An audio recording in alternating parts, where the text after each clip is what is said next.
This episode is brought to you by Midwest Night Watchers, found everywhere on your favorite podcast platforms.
Hi, everybody. Welcome to the Night Owl Lounge. And we're back. It's Sunday night, last night, tonight, and tomorrow night. Yeah, last night, Last night. tonight, tomorrow night. We've been all over the place. Hi, Roger. Hey, Roger. Gemini, Tammy, So you might as well go Amber, through the list. Blazer, Patty. No, we will not have Tuesdays and Thursdays every single week. We just kind of are booking some people that want to come on. Yeah, so we're booked to March, in the beginning of March, I think, or something like that. So some people come on and say they can't do Sunday, so then we add a Tuesday or whatever. And then another person said they couldn't do Tuesdays or Sundays, so They we said were able. Thursday. So they're a Thursday, but we're not going to do that on a regular basis. It's just That's too much. as things work out, and if for whatever reason we have to cancel a show for sickness or somebody has to reschedule for whatever reason, then we might throw them on a Tuesday to get them back in the rotation a little faster than have to wait another 2 months to come back on. We might do it that way. But otherwise, it's always going to be Wednesday nights and Sunday nights. Howdy, Bigfoot dwarf. Start calling you Dwarfy. Dwarfy. Dwarfy. Be dwarf. Be or not to be dwarf. Right next to Unsolved Mysteries. I like our intro. Thank you, Clay. Conspiracy Music helped us with that. Thank you, Clay. Yeah, we spent all afternoon on that. I love it.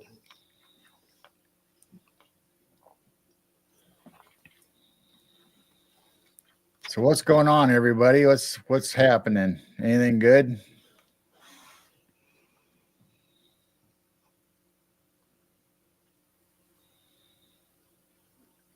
I don't know, it's cold here. It is cold here. It's going to warm up a little bit, then drop back down. Yeah, we got 2 days that's supposed to be in the 30s and 40s, and then it's supposed to drop even worse than what we have been. This will be our 4th cold spell. Yeah, supposedly the polar vortex is going to dip back down from Canada or the Arctic Circle and come back Blah, blah, blah. and freeze us out for a while and dump a little more snow on us. And then after that, it's going to be in the 30s again. Tell you what, that first day letting the animals out, they're going to freak.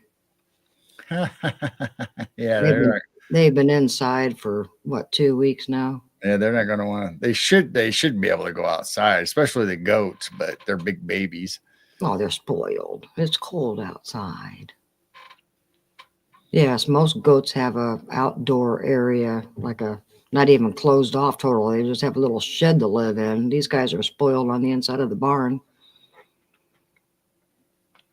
Yeah, it's supposed to drop way down next week, here in a few days.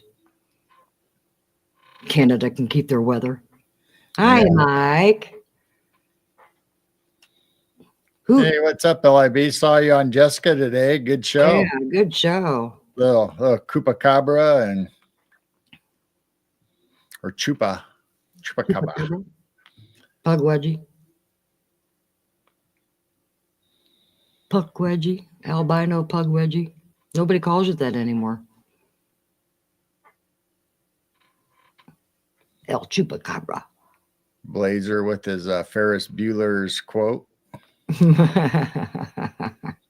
My best friend's sister's boyfriend's brother's girlfriend heard from this guy who knows this kid who's going with this girl who saw Ferris pass out at 31 Flavors last night. I guess it's pretty serious. There's some pretty good quotes out of Ferris Bueller. I like that movie. Well, now we got Mike joining. Mike's going to do his jokes. And then we're going to get Freaky in here, and Freaky's going to do his jokes. Then we need Brian C. from the UK, and he'll throw in his jokes. There you go. Mike did it. Your beard is often reported as VFRO as albino pug wedgie. Albino pug wedgie. Albino pug wedgie. Hi, Susan. Hi, May May. Did I miss anybody? Did somebody sneak in? I hope not. So, Susan, is it getting warmer up there in Canada since you're sending all the cold down to us? Yeah, but why is Blazer in Montana? He's been warmer than us pretty much this whole winter. They're the ones that are supposed to be cold. That's not fair. Fair. Blazer is usually the clown. What's on the agenda? We never have an agenda on Wednesday night. We just kind of flow with it. Agenda? We have agendas?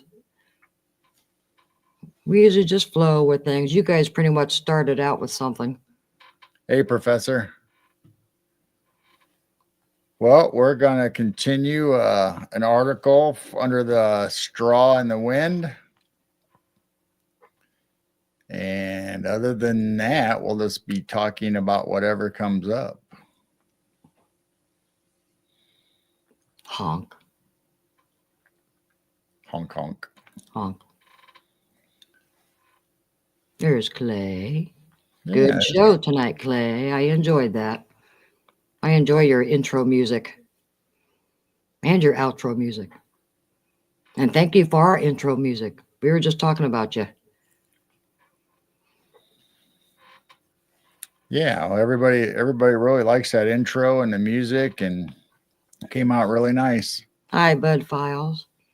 Yeah, hi, Bud Files. Welcome in. Good to see you. Huh? I just said hi, Bud Files. I was going to say I miss Bud Brown. Files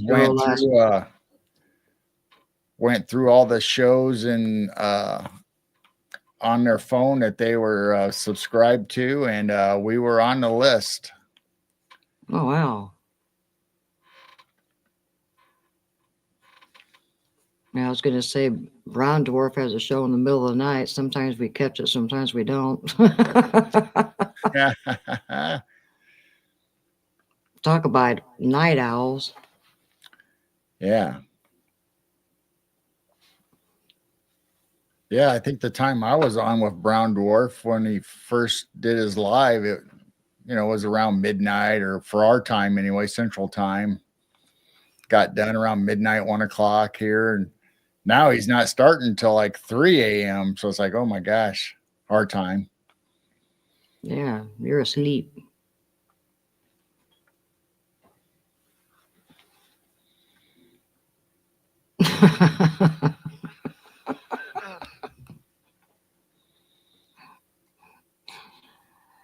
What are you laughing at? I was also addicted to Hokey Pokey, but I turned myself around. I make sure everyone is asleep when I go live. Sometimes I'm still up. Either that or you're starting right when we're just getting ready to go to bed.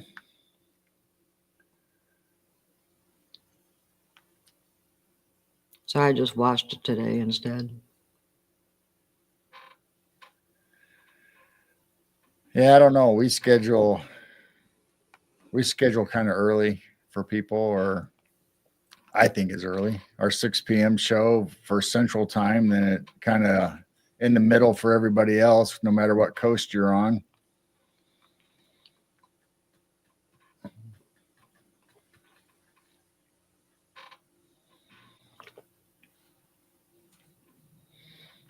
Tammy, you're making me laugh so hard my tummy hurts. Better watch it. I'm drinking coffee. I'll spit out my coffee. Live. Live from New York. Live from the Midwest. Oh. It's a Night Owl Lounge. So we'll start the Straw in the Wind by Gomer Bath later, a little later. Let people get going and chat and start to join us. And You got Creepy Acres for tonight? I do have some Creepy Acres that we didn't finish last week, so we can do a couple Creepy Acres, and there's some new ones out. And Yay. I got the ones from last week saved that I didn't get to. I don't know what happened. We started watching the owl or something, or the dog wolf or toy dog, wolf, whatever that giant thing is that keeps showing up. I'm not sure what we decided on. I think it's a koi dog. Koi dog. I think it's a koi dog. It's bigger than a coyote and twice the size of the fox that always shows up. Yeah, I definitely think it's a koi dog. It is cool. It's finally starting to, usually just trots by. We just get a pass by and it keeps on going. But he finally showed up that night and it really freaked me out. Like, wow, cool. He's actually in the garden.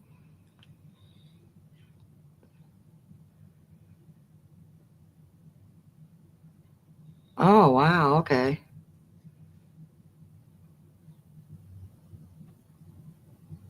Yep, Gemini says koi dog.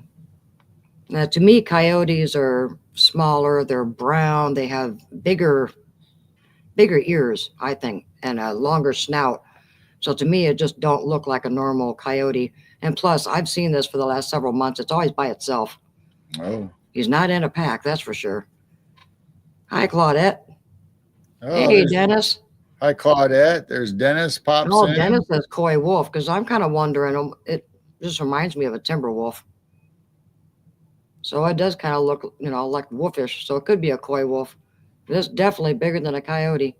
I don't know. I really honestly don't know. I think it could go either way, but I'm leaning towards a koi dog just because of what everybody in chat seems to think. But well, ever since last spring, I've been hearing this low howl, and I always kind of wonder, like, okay, is that Bigfoot?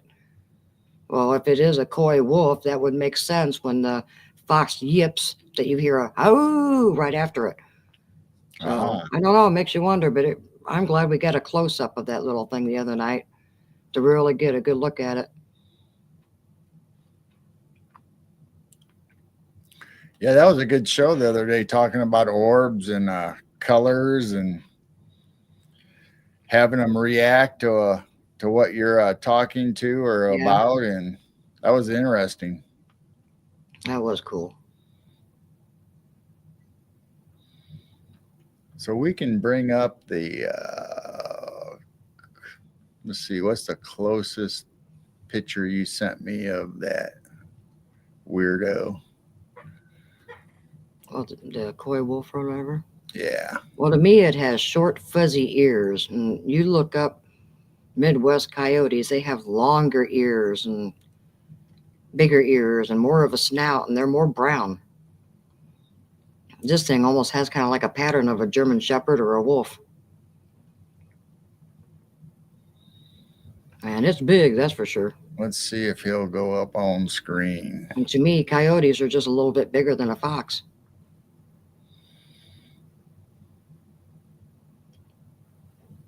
I mean, to me, that just looks like a timber wolf to me. I'm sorry. I know people say koi dog, but to me, that looks like a timber wolf. I don't know. It does have a wolf. Yeah, because Face coyotes to are more brown, and they're skinnier. That they're not usually fluffy, and their ears are real long and pointy. This has shorter ears. Kind of reminds me of husky ears. They're real fuzzy. But I still think it's a timber wolf or a coy wolf. And it would make sense that I've been hearing these low howls also. That's definitely not coyotes or fox. It's a low howl.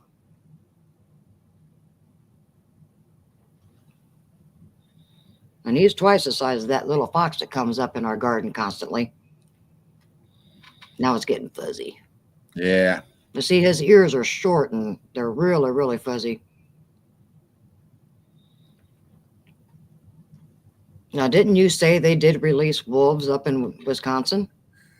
The Illinois-Wisconsin border. I think it was on the Wisconsin side, but I hear they Well, were duh. coming down into Illinois. But there were, there's wolves and stuff up in northern Michigan and Wisconsin, and anyway, so just Well, like the black bears, they're starting to once in a while come down into Illinois. We used to have all these predators or these animals a long time ago, and they cleaned them out, hunted them, and captured them and moved them up into other places, with the cooperation of other states. But why did they now they're release them? starting to move back. Why'd they release them here? I understand Yellowstone area releasing a pack, but why Illinois Wisconsin border? We're only 2 hours away from Rockford, so There's I mean, probably a reason why. I don't really know what it is. who knows what's coming down here now?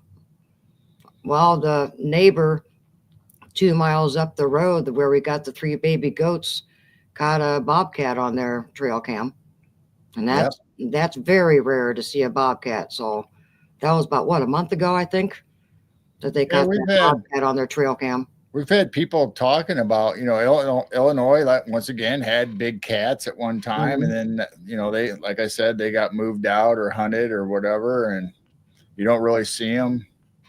But there's always been rumors of people seeing big cats, and they were hard to catch on camera or really see one. Not, everybody thinking, there's no big cats in Illinois. Well, yeah, there is.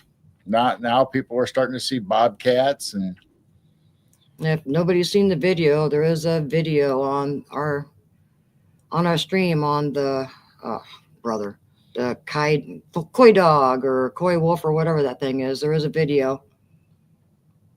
We took some screenshots and we took a video of it. We've had some bizarre things here lately. 10 deer showed up earlier. got a big owl. Then a giant, longhorn owl. It wasn't that little screech owl. This was a big monster on top of the Martin house. And then I saw him earlier tonight also behind the barn, but the deer scared him off. And speaking of deer, I do see a dark spot in the fields. I think the deer are circling back around the field again. Oh, my. Yeah, there's been a lot of activity on the cameras here lately. So not only animals, but cryptids and UFOs. And I mean, Illinois has it all going on as far as the creepy stuff. Werewolf reports.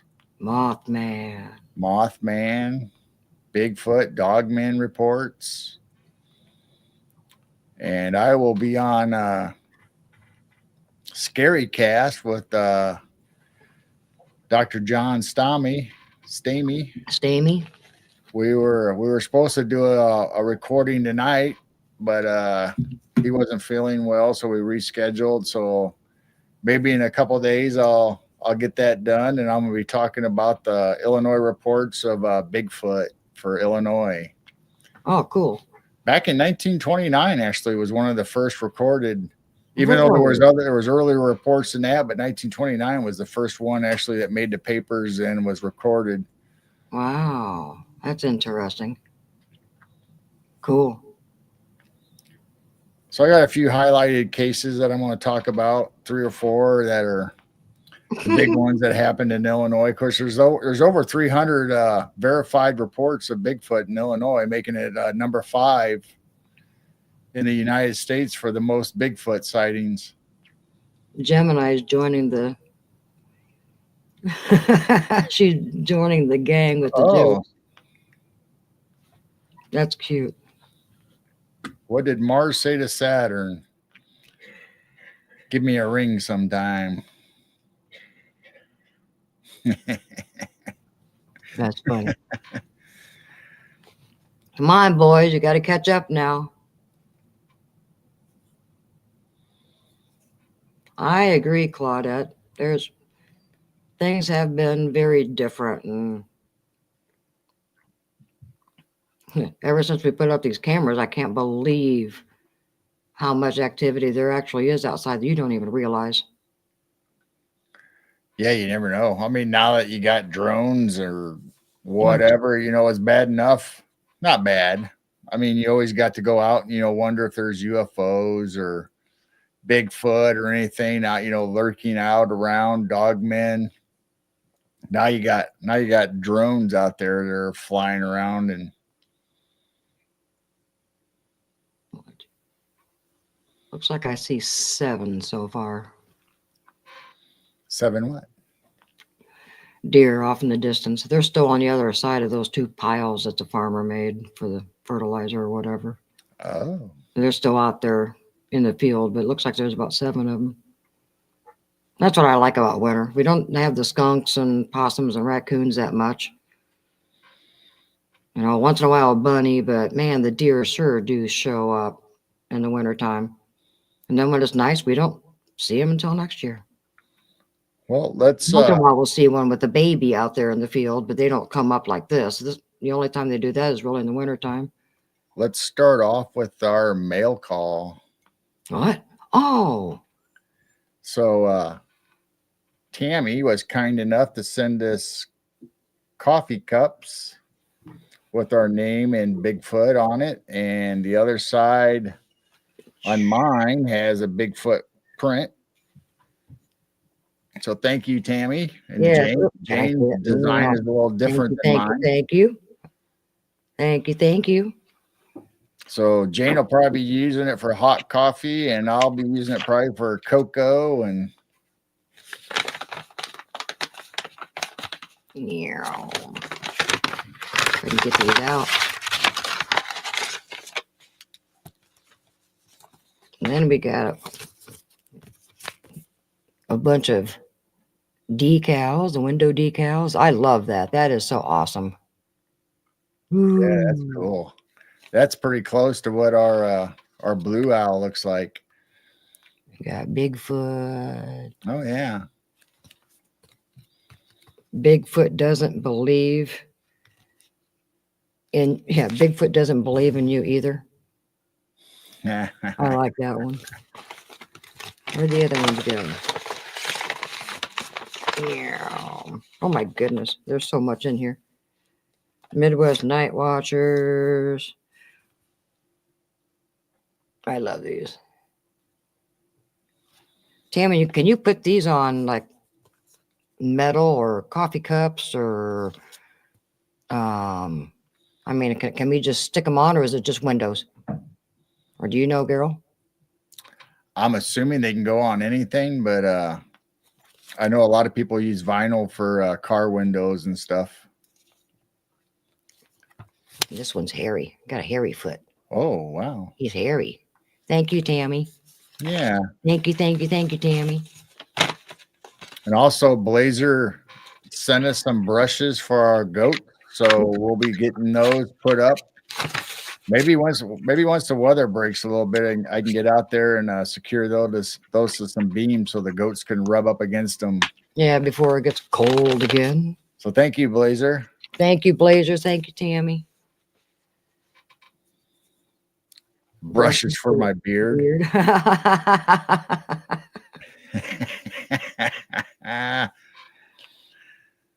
They're big brushes, and not that they wouldn't work on my beard, but I think the goats will enjoy them a lot better than me. The cats have been kind of brushing themselves on it once in a while. That's funny.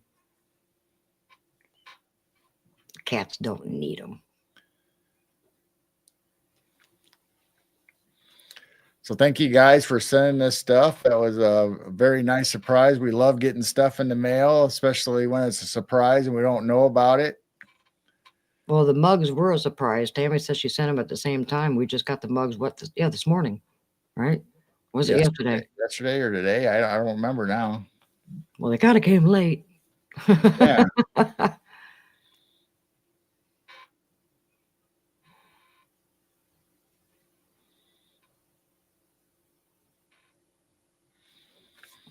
So what's going on? What do we got? We got 17 people watching right now, I guess. So we could probably get going on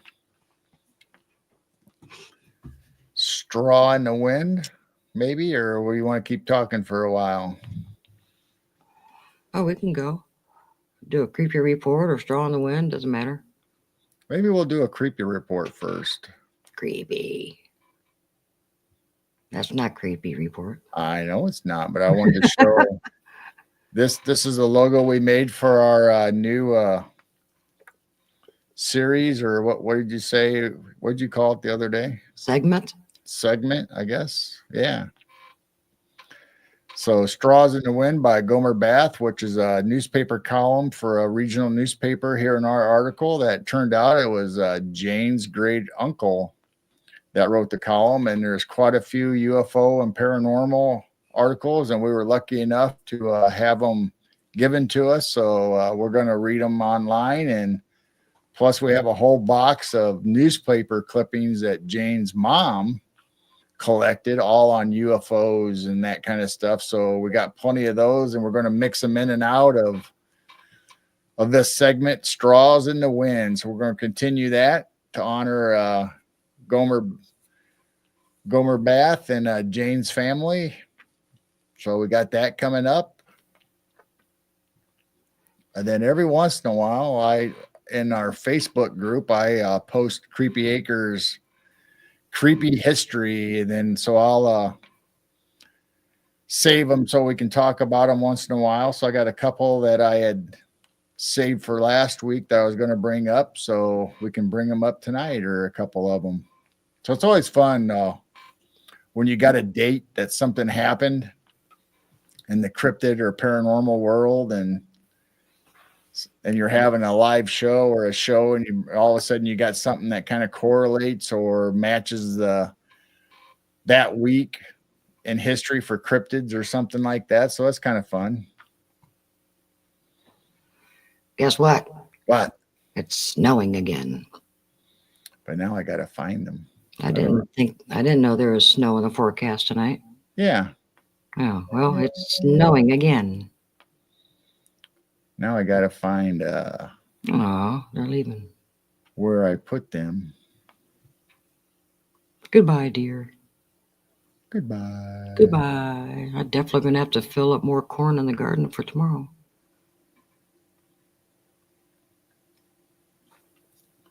Welcome in, Daryl. Hi, Dean. Did I? Hi, Red. Got all kinds of people. I'm trying to remember what we talked about last week.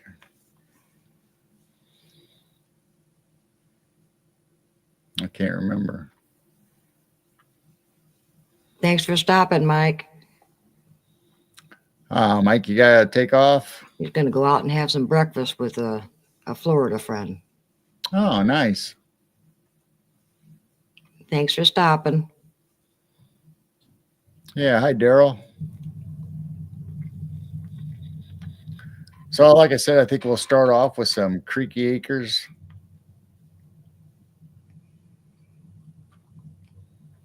Dean P. Red Edge Savage. Welcome in. I guess I was busy looking at stuff and didn't see you pop in. Yeah, I just said hi to all three of them. Oh, nice. I must have shut my ears off while I was looking at the Creepy Acres. Well, don't do that. So do you remember what we started with? The Creepy Acres? Or did we even do one last week? Yeah, we did one, or started it, and then you started owl hunting and whatever else came up. That's when the timber wolf, coy dog, whatever the thing is, came showing up in in the garden. I don't remember. Well, we'll just do one that the chat. We'll just start with one. The chat will let you know if it's a repeat. So this one is Creepy Acres, and it said many U.S. newspapers in the 1800s published stories of ape men, wild men. See, I think this is the one we did. Gorillas and other mystery hairy hominids. It is unclear if these stories were merely fanciful tales created to sell newspapers, or perhaps they were recounting true encounters between early Americans and North America's most exclusive denizen, Bigfoot. Keep it creepy. So I think this is one that we did last week. So I'll bring it up anyway.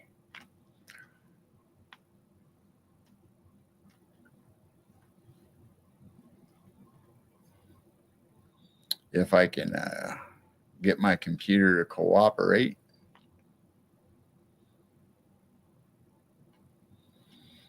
I'll bring it up.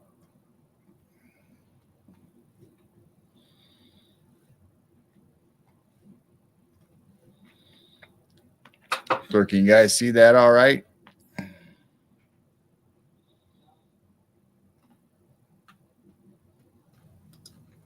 You need to do it the other way, that we're over on the side. I'm covering up the bottom. Oh. How's that? Yeah, much better. Oh, he's cute.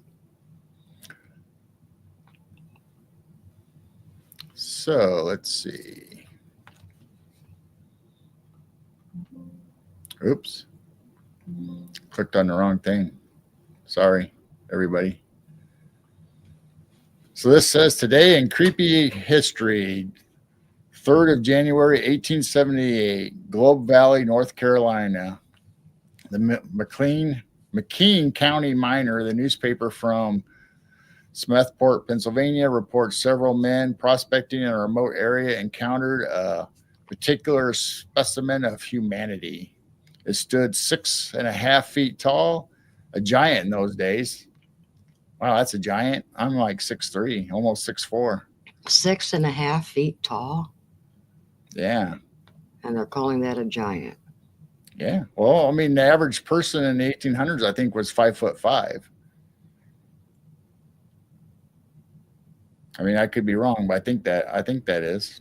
So yeah, 5'5". This was 6.5 feet tall, a giant in those days, had broad shoulders, long ape-like arms, and was covered in dark brown hair. Though its face was smooth, from its head flowed long, dark red tresses. Ooh, tresses. That must be some nice locks if you call them tresses. Cautiously, they approached the ape man, but uncertain what to do, they stopped 20 feet short. As they debated, one man, hoping to scare it off, suddenly leaped toward the hairy humanoid, yelling. Instead, it definitely stepped forward, pounding on his chest. Oh, that does sound ape-like if it's pounding on his chest. Then it bounded off at an inhuman speed. The men gathered weapons and tracked the beast to a cave near the Blue Ridge Mountains, historic Blowing Rock.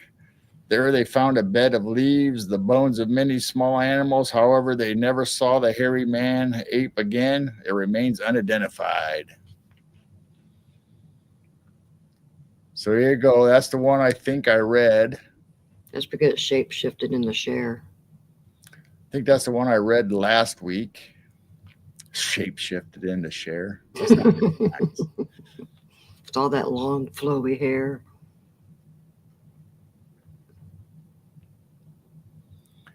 And I think... Yeah, there was a lot more reported back in the day. Even in the newspaper. That's why I'm shocked on how much newspaper clippings my mother collected, because you don't see this in the newspapers anymore. If you look now, all the newspapers are online.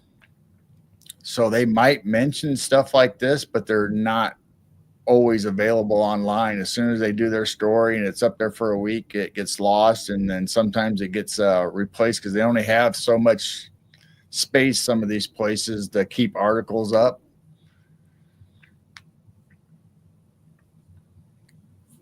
So this one, I believe, is for, let's see, I don't think this is the right one. Let me make sure I'm getting the right one.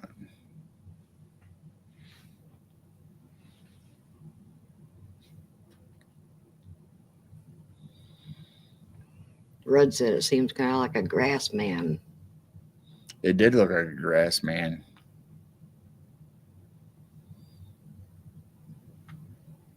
And then he says the Appalachian Mountains have always had their Bigfoot people. I'm trying to see.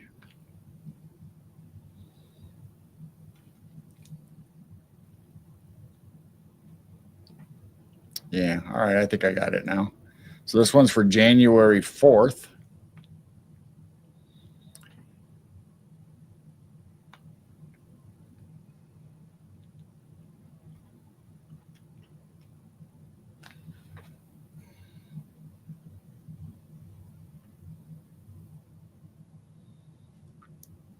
It says often reported as merely two humps moving through the water, Japan's Issy, Issie, the lake monster, had been reported to be anywhere from 16 feet in length to a nightmarish 90 feet and often compared to a dinosaur. One report even linked the beast to UFOs.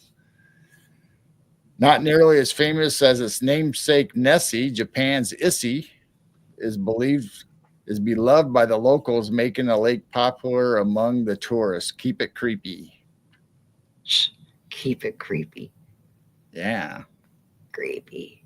So let's see if I can bring the same images to go along with that. Sounds like a saying at the end of the show. Keep it creepy, folks. Keep it creepy. Yeah. Keep it creepy. Can you see that one all right? Yeah. My goodness, he needs to go to a dentist. Oh, wow. Look at the eyes, too. Hey. So it says today in creepy history, 4th of January, 1991. So I'm going to butcher these names. I'm going to give it my best shot.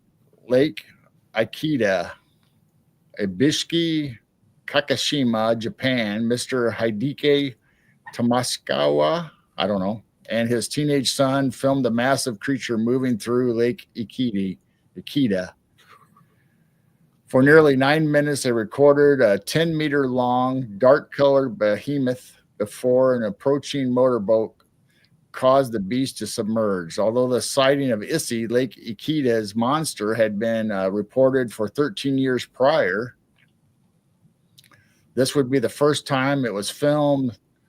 No river flows into or out of the lake. Instead, it depends on rain to maintain its depth of 233 meters and 11 square kilometers surface area.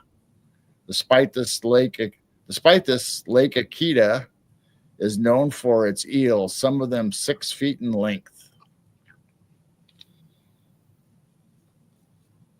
So there you go. There's a Japan version of the Loch Ness Monster, Issy, Issie. Issy. Issy. You're so issy. Yeah, you're Issy. You're such a issy.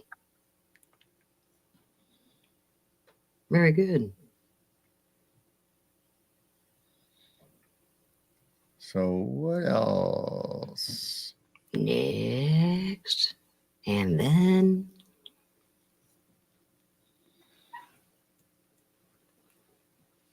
Oh, January 5th is actually Loch Ness. Ooh.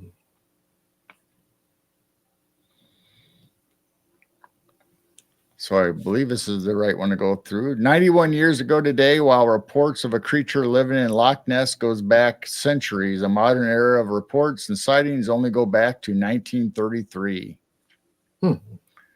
Soon after, there would be an explosion in a number of sightings. Reports still continue to this day, making Nessie one of the most famous cryptids and enduring legends, not just in Scotland, but in the world.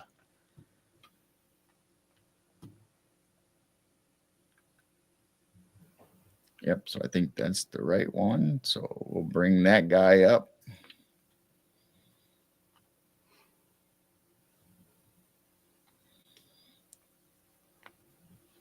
So it says today in creepy history, 5th of January, 1934, 1:30 a.m. near Abershon, Scotland. Arthur Grant, a young veterinary student, is riding his motorcycle along the north shore of Loch Ness.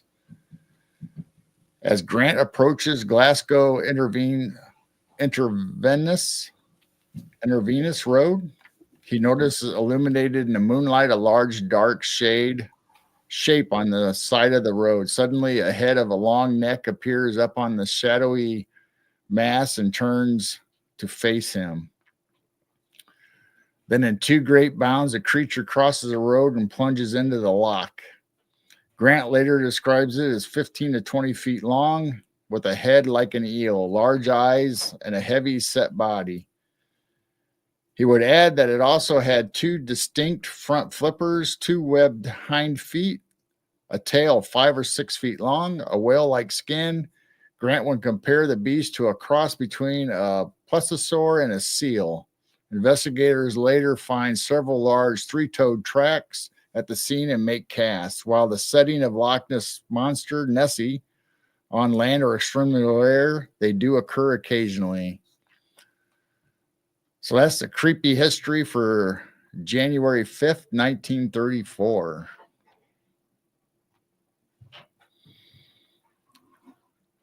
So there you go. Isn't that interesting? So we had two almost Nessie-like reports, one in Scotland and one in Japan, a day apart.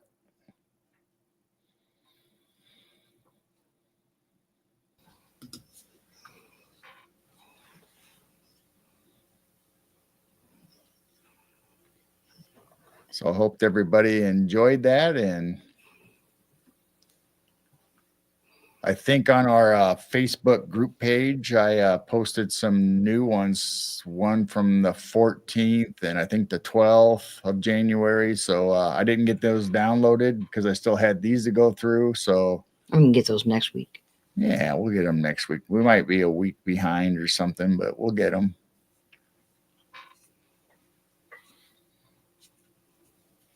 Trippy. Trippy. So that's always fun to correlate the month or the week that you're in with something that happened in the cryptid world or whatever it is. So that's fun.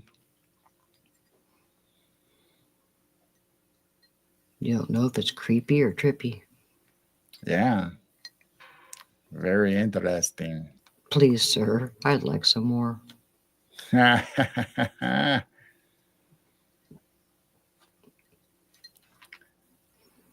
So what's everybody been saying? I had the screen blocked while trying to read that. Talking about different monsters and Oh, different. Yeah. lakes You know, it's funny. have quartz. The first one I see right here is Red Edge talking about, Champ and Ogopogo. I have a list somewhere, and I don't know where it's at. It's probably here somewhere, of all the lake monsters, and they all have, just like Nessie, they all have the IE on the end of them, or kind of rhyme or similar, just like Issy and Nessie. And Wonder why. I think they just try to take on the popularity of Nessie, or have something similar to what they had already started. So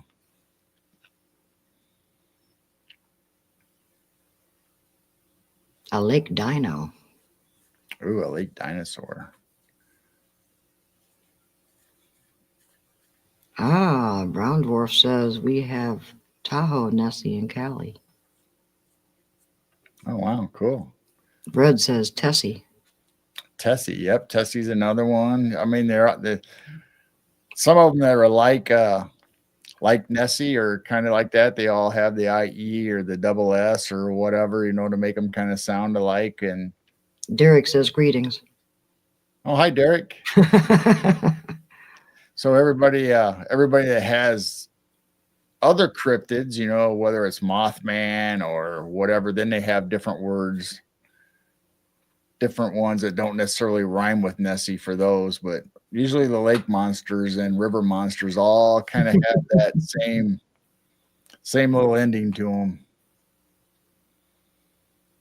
But you can find the list online, and there's tons of lake monsters and river monsters. You never know what's under that water. That's right. Oh, wow. Gemini says that her and her friend saw Nessie at the Lake Tahoe in 1986. Wow, cool. Did you get any pictures?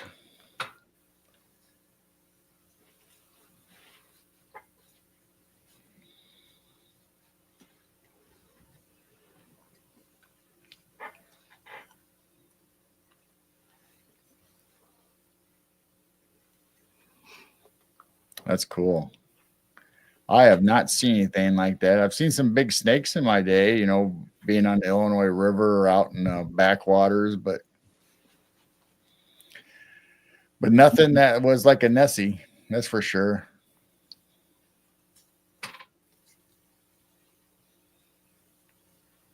Nessie. Nessie. She no pictures. It happened so fast. We were just in shock. That's usually what happens to everybody.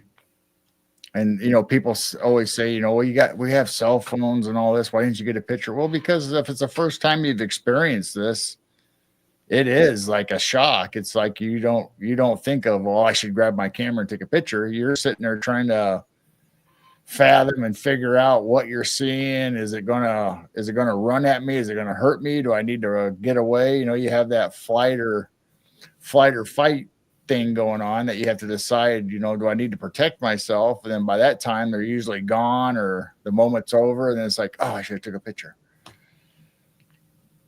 Like, why wasn't I thinking? Oh, no cell phones back in 1986. No, but they, you know, yeah. A lot of people had instant cameras, or they had, you know, their little Kodaks or Brownies or whatever they had, and at least you can say you experienced it.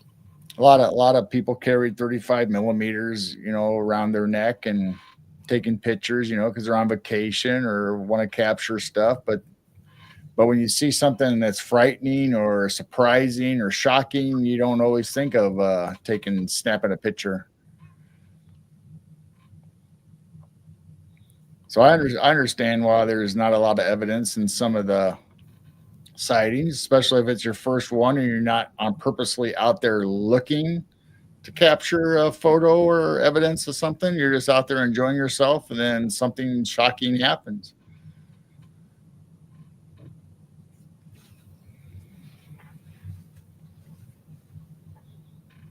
Oh, she's also saw one in Lake Erie.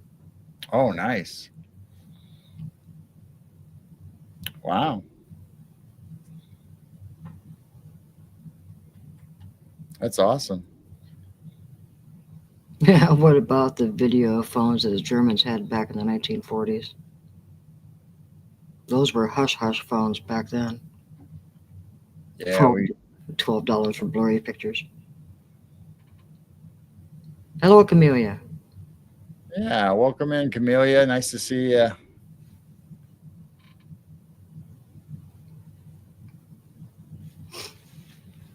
$12 for a blurry picture.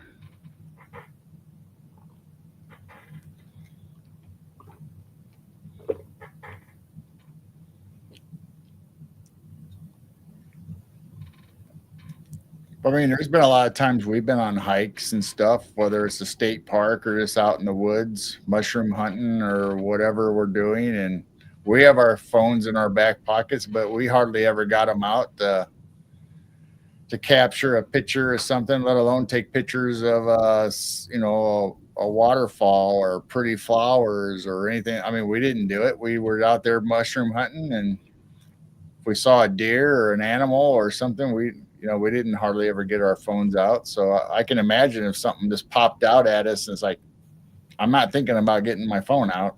I'm thinking about running or what's going on.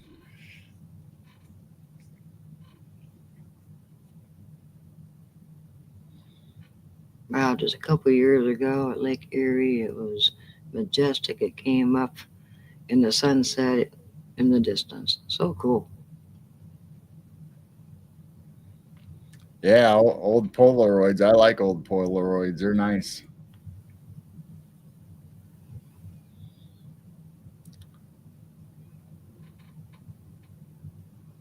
Majestic, and it came up in the sunset in the distance. That's cool. That would have been an awesome picture Yeah. just for the background and the setting.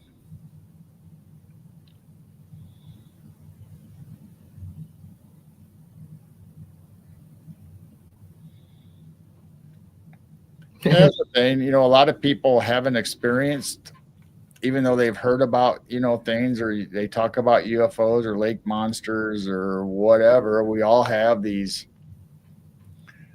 things that we talk about, especially on our show or the shows that we go to. They always talk about the paranormal, the UFOs, the cryptids and stuff. I mean, we know about them. Have I experienced them all? No, absolutely not. But I still like talking about and wonder about them. And not that I don't believe in them. It's just like I wonder. It's like, oh, what's out there? What's really real? And what can we experience sometime if we do go out?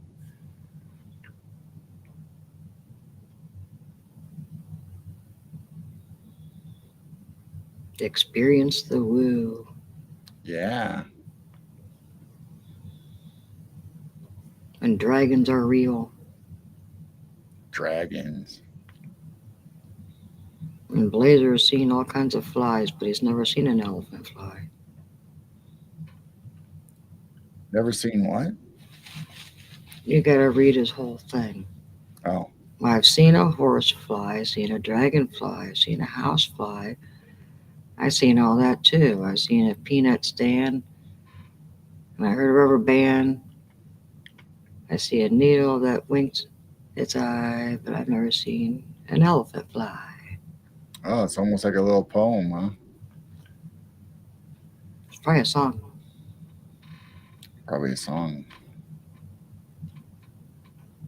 Hello, Decipher.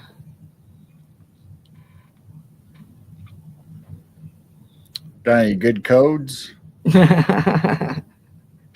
What are you deciphering? Probably trying to figure out what the heck we're talking about.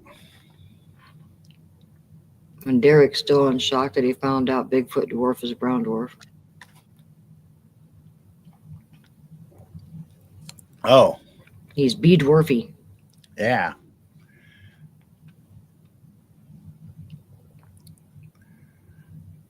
That is a good.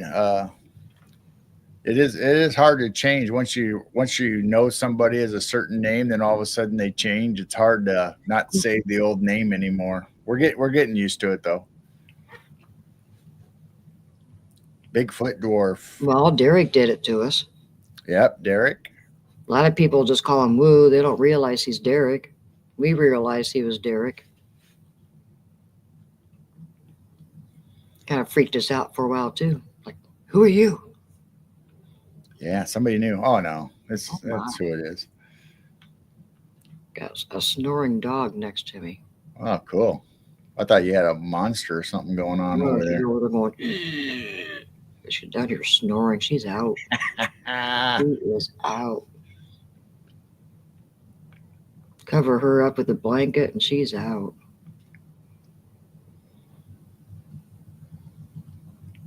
So if anyone hears a weird noise, it's the dog down next to me.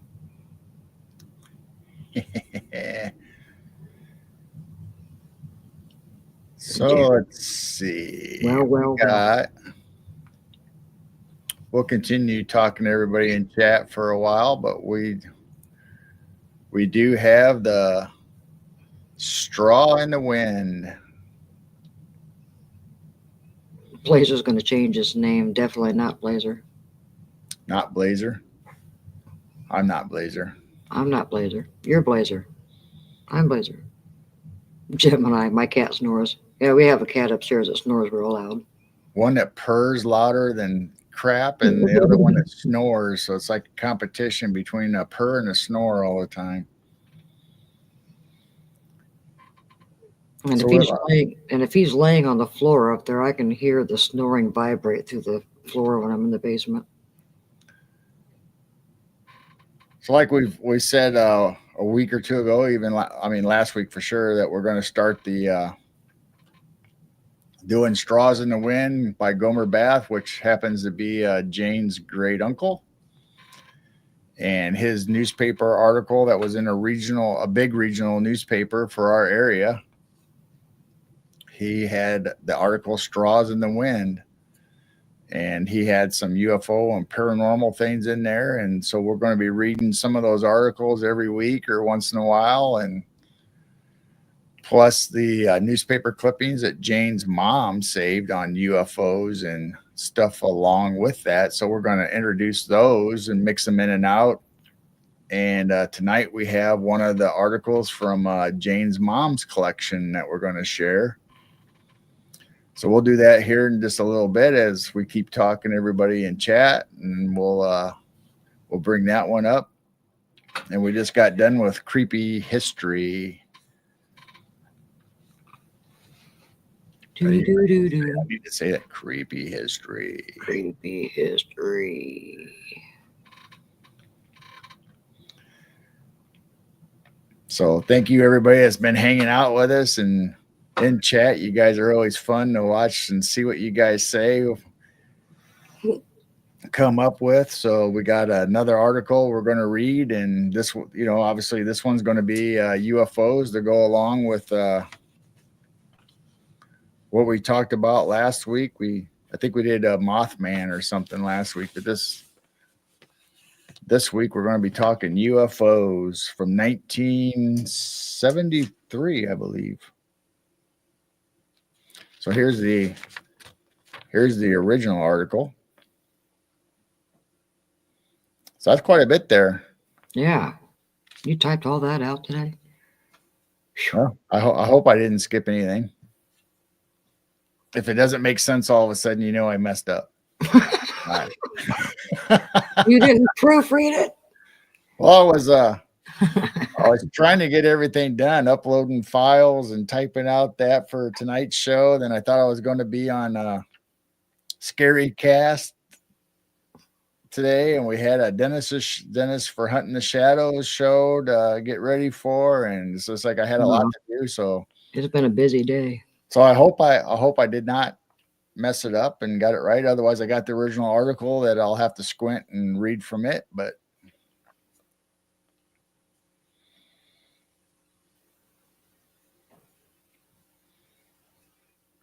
we're talking about UFOs now? Yeah. All right. Yeah, if you go over to Bigfoot Dwarf, he posts a lot of videos and stuff about not only Bigfoot, but a lot of UFOs and stuff in the sky there in LA. And so it's kind of weird. You got Bigfoot Dwarf talking about UFOs. Blazer makes a good point.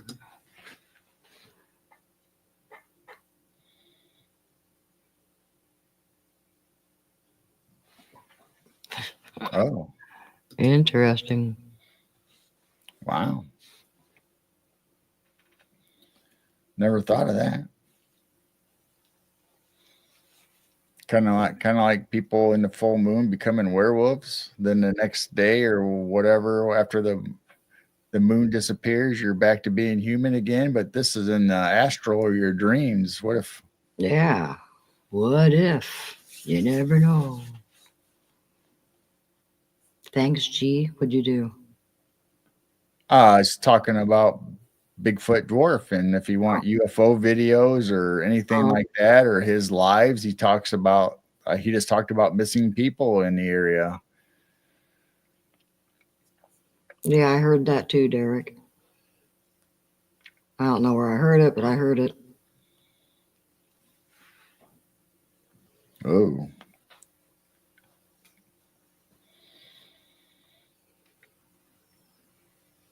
There's all kinds of things that are fishy and make you wonder about these fires going on in California. Of course, they said the same thing about North Carolina, that there was a proposed venture for lithium mines in that area, but the people wouldn't sell their lands and they were going to have to try to force them out somehow or whatever. And so, is it true? I don't know. I'm not part of that community, so I don't know what the real stories there are, if the people there are talking about it, or if it's this people online are mentioning it. Same thing with California. I don't really know what's going on in California. I see what everybody says online, or obviously the main news media doesn't cover stuff like that, whether it's smart meters or blue roofs or. When I saw that video about smart meters, that just made so much sense, because a lot of those houses that didn't burn did not have smart meters.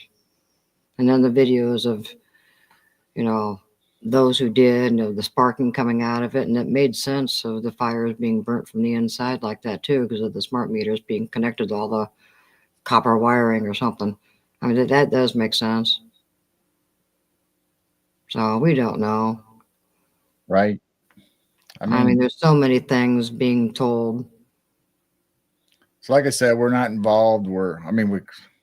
I shouldn't say not involved. We care, and we pray for everybody out that's experienced this, whether California or wherever, North Carolina, wherever people are suffering and having problems. I mean, we do care. We are kind of involved that way. We have friends in all these areas across the U.S. So, but we're not actually there experiencing this, so we don't know what the normal everyday people are saying, what's really going on. That's why I like when Brown Dwarf goes live. We're so hearing it direct. To have friends that we can talk to, or they like Jane just said, Brown Dwarf comes on live, or Latchkey, or hey, Heidi. Jason, welcome in, Jason. Hi, Jason.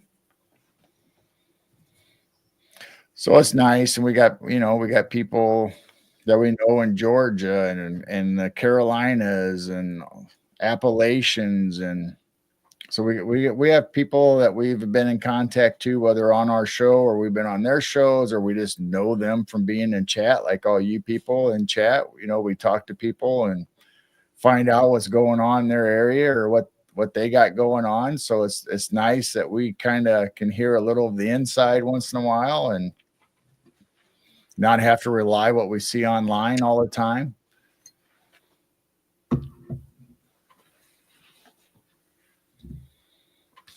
But our hearts and prayer definitely go out for the people affected that lost their houses and everything. And whether it's California or North Carolina, those people are still suffering, and Maui still hasn't recovered from what happened to them. And wow.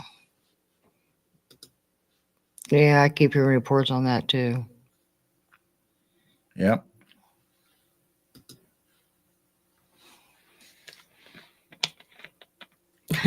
Jason likes my Bigfoot hat. Oh, there you go. I got that on Temu. This is the Temu hat. They have all kinds of Bigfoot stuff.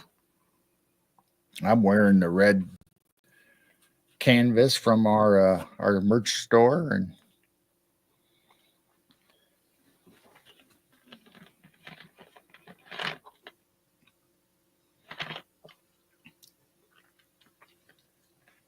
so are we ready to read a report, maybe?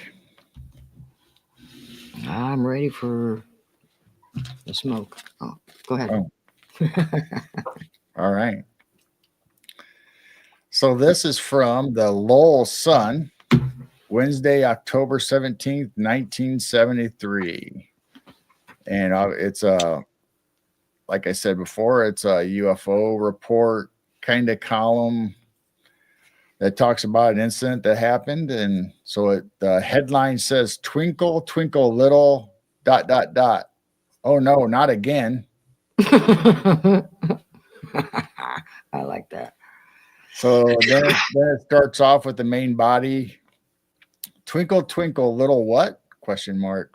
Reddish creatures floating out of the strange spaceship with their crab-like claws ? A turnip-shaped flying object that blinds with a flashing light ? A flying machine shaped like a cigar that turns off car engines with a flash of a light.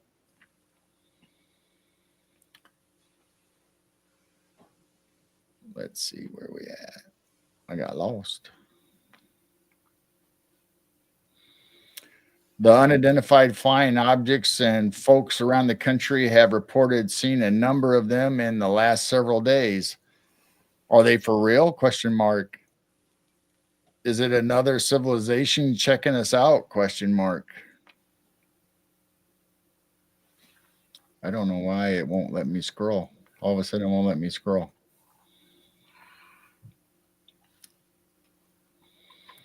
That's horrible, Brown Dwarf. What? He caught a guy at the corner of the shop trying to light a little juice box on fire. He was in bad shape. I'll share some video clips. Wow. That's crazy. Wow. So back to the article, it says, unless this happens to be one of those who have seen these strange creatures in the flying machines, the answer depend upon which expert is talking, whether or not you care to believe. One man who has had his hands full of reported UFOs and some strange passengers is Fred Diamond, the sheriff of Pascagoula, Mississippi. Diamond said Tuesday reports of UFOs have gotten so bad and so numerous recently that he hadn't slept in 24 hours. He said that he would seek presidential intervention if somebody didn't do something soon. So that's the local sheriff in Mississippi there in that community. Then it goes on to say this particular turn of events began last Thursday when Charles Hickson and Calvin Parker, a couple of well thought of fellows in Pascagoula, went fishing on an abandoned pier. Fishing off of an abandoned pier. They said a blue craft suddenly appeared hovering above the water, and out of it float 3 reddish-looking characters with wrinkled skin. Hickson and Parker said they were escorted into the craft where the creatures examined them and then let them go. 2 scientists with an interest in UFOs, Dr. James Harder of the University of Mississippi and Dr. Alan Hynek of Northwestern. So that's when Hynek was actually a professor or teacher in Northwestern University here in Illinois. So after that, it said they placed Hickson and Parker under hypnosis. After hours of questioning, concluded the 2 men were telling the truth. Then it's gotten quotes. They were telling the truth beyond a reasonable questioning, concluded the 2 were telling the truth. They were telling the truth beyond a reasonable doubt, Harder said Tuesday. Harder said similar creatures have been sighted elsewhere and said apparently other extraterrestrial friends have a considerable knowledge of gravity. Others agreed that what the 2 saw were visitors from another world, but there is no documentary proof such a thing has happened. So that's kind of like what we were talking about before about the Loch Ness Monster, or you see a Bigfoot, you don't really have documents or photo or anything to prove what you saw is what you saw. I mean, you just describe it the best you can, and it's up to anybody listening or reading to just determine whether they believe the story or not, I guess. I mean, that's just how it goes. So then the article says UFOs have been reported by citizens in the last 4 or 5 days in numbers of widely scattered areas. Many said that there were flashing objects too far away to determine exactly what they were. Astronomers and other scientists in several of the affected areas said those occurrences probably were reflections from Mars distorted by the atmospheric conditions, or planes or helicopters or balloons. See, that's what they always go to. They always say it's like well, that's just a planet and the atmosphere making the colors, or it's a reflection of a plane, or it's a low flying helicopter, or just like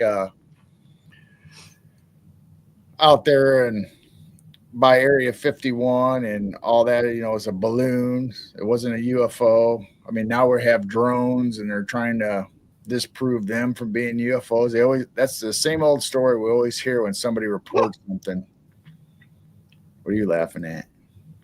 Derek, I don't see Greer ever having a free CE5 experience. No. I used to follow the guy, yes, and I don't dislike the guy. I just disbelieve in charging people crap loads of thousands of dollars just to meditate and bring in UFOs, and you can do it in your own backyard for free. Yeah. I'm not dissing him. I just don't like what he's doing with the CE5 thing. And I also don't agree that everything out there is good. And he does say that all ETs are good out there. Sorry, I'm pretty sure there's good and bad. But I like his, work and investigating and stuff like that. Yeah, and he's got a good website now that's free to everybody. That he has all the reports, good for information. UFOs. You can read the information on them and check out the pages and stuff. So that's nice. We just don't want to spend $3,000 to $5,000 in hotel stays and airplane and travel and food. Go supposedly learn something that you could be doing in your backyard if you just concentrate and. Well, that's what I've been doing for the last several years. Do it yourself. You don't need to be taught. You send out love, joy, and bliss and your intention out, and you just meditate and you ask for the benevolent to show up only, and the malevolent evil ones are not allowed, and just meditate. And they've been showing up. Look at my videos on our channel. I'm not going to call it CE5 though. I'm just saying I'm going outside and just sending out unconditional love and just sending out love and asking for a good experience. But no, I'm not saying anything bad about him personally and his info. I just don't like the CE5 thing, and that he says everything out there is good.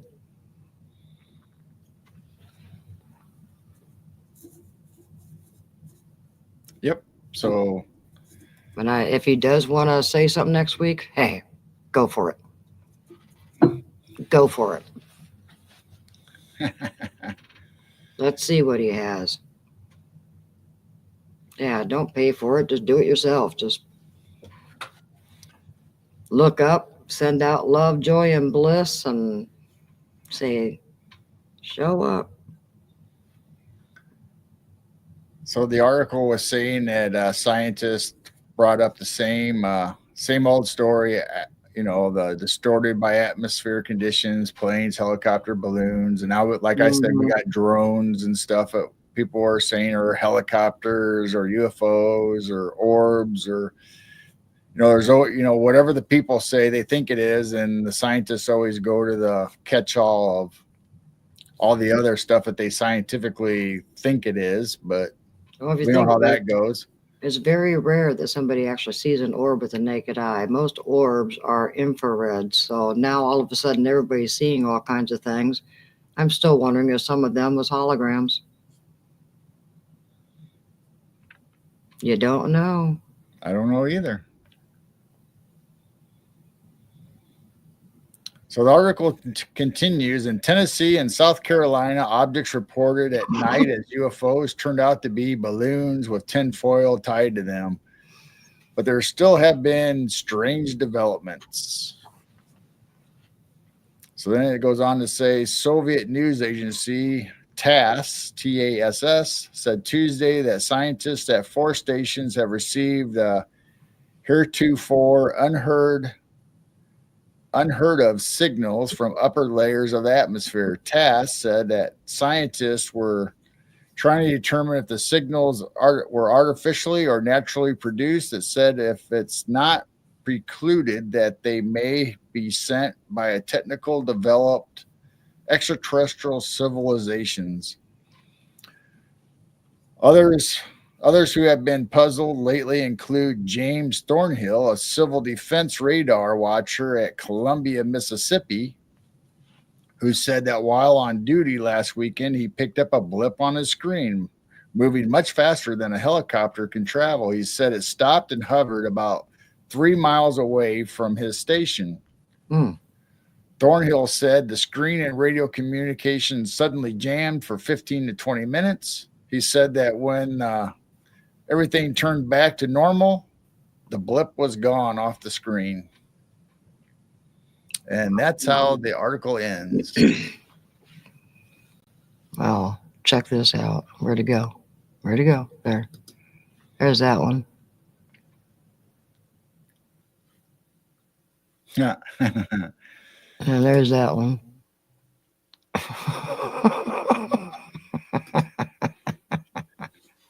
I mean, there's a lot of people out there you see in the public or even on online or news, you kind of wonder, like, I don't know if that's a human or not, or if that's something else.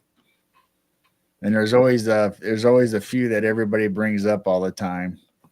I'm not going to say their names on air, so. Yeah, there's somebody well known to me. It looks like he has plastic face. Don't look human, sorry. Won't say its name.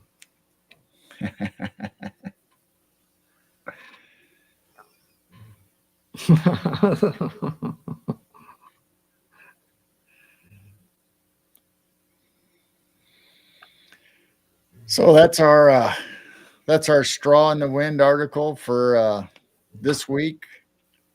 And next week we'll pick one out that's actually a Gomer Bath column, and we'll get that ready for you. And his articles are from the 50s and 60s. I don't think they went. He died in 1960, so his articles is 1950s. But my mom finished. She kept collecting for a few years. I think she stopped probably around when I was like 4 or 5. And then she has that's when she got a full-time job and probably just didn't have the time to do it anymore.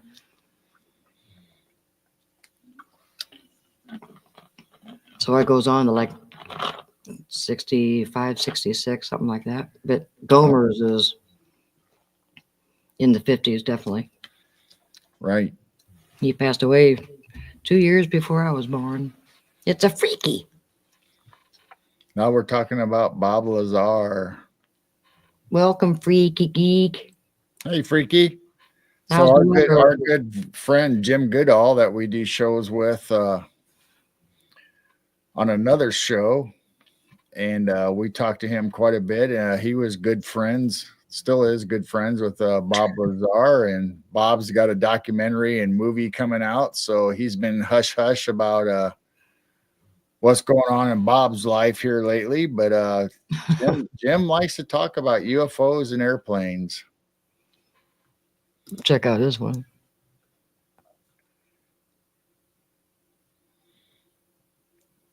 That celebrity boxing, that was good. I like that celebrity boxing. Yeah, Celebrity Death Matches was on MTV, and I used to watch them with my friends. We'd order pizza and have some drinks, whether they were sodas or whatever else. But we always watch those celebrity death matches. They were pretty good. They had some good matchups and got pretty. I mean, I don't know. It's weird how gruesome they could actually make that, being claymation animation and characters back then. They should bring that back. They should have They should have celebrity death matches again on TV. That'd be funny. Still talking about Lazar.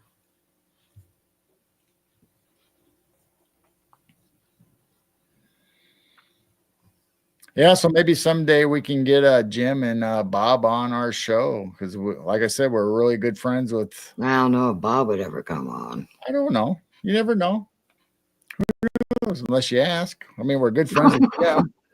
And Jim's good friends with Bob. Who knows? It could happen. You guys are cracking me up tonight.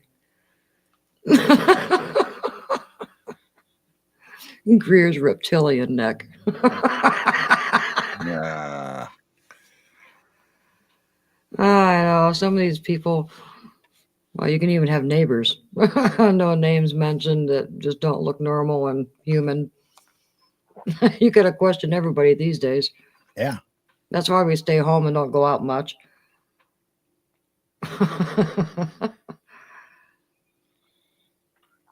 So how's the weather in Canada, Freaky? It's cold down here. Well, we had who was that up in Canada earlier? Said it was freezing. Susan, wasn't it? Was it Susan? So yeah, I think everywhere is cold except Blazer. Blazer, whatever reason, has warmer weather than us for some reason. Well, Brown Dwarf. Brown Dwarf, He's obviously. in California. It's nice and warm there. They don't experience 12 degrees and No, but to them it still gets cold though. They have cold days, just like Florida has cold days. Florida's going to get some really nice cold days here coming up. So because I see people on YouTube. And I see people when we do go out. He says we have snow in the area. It was like negative 15 Celsius, but it felt like negative 22. oh, Now we've been getting like 1 to 2 inches at a time, and then we get 1 to 2 inches more, and then we get 1 to 2 inches more. We haven't had anything real big though. We haven't had a big storm yet. We missed those storms. They went all down south. yeah, we missed the snow and ice, and We just we got didn't even really get the cold weather that everybody was talking about. I mean, it dropped down, but it did not get to the polar vortex numbers that everybody online was spouting off about, the deep freeze coming to the Midwest and the South. We didn't get any of that. So I hope they're wrong again this next coming week. I hope they missed the forecast again. So it's supposed to get colder. So we got 40 some degrees coming up for a day or two here in the Midwest. So I'm hoping get a couple more things done while it's nice before the super cold comes. But like I said, I hope they miss the forecast again and it misses us. So, but I think eventually we're going to get it. I mean, one way or another, it's winter. So Latro said even down in Texas, it's supposed to be down in the 20s. Oh, yeah, wow. I think this next blast is even worse than any of them. And everyone's going to be feeling it. You think it's been cold the last couple of weeks. Wait a few days. Yeah, it's like Clay. They're forecasting below zero for him, his area. But the next 2 days supposed to be kind of warm, so I'm going to enjoy the 30s and 40s. Yeah, so you should go way down. I'm not ready for it. Everybody in the Midwest, I think, will have a close to 40-degree weather here before they try to kill us. So enjoy it while you can, and then prepare to stay inside if you can. If you don't have to go out, don't go out. I know everybody can't do that, but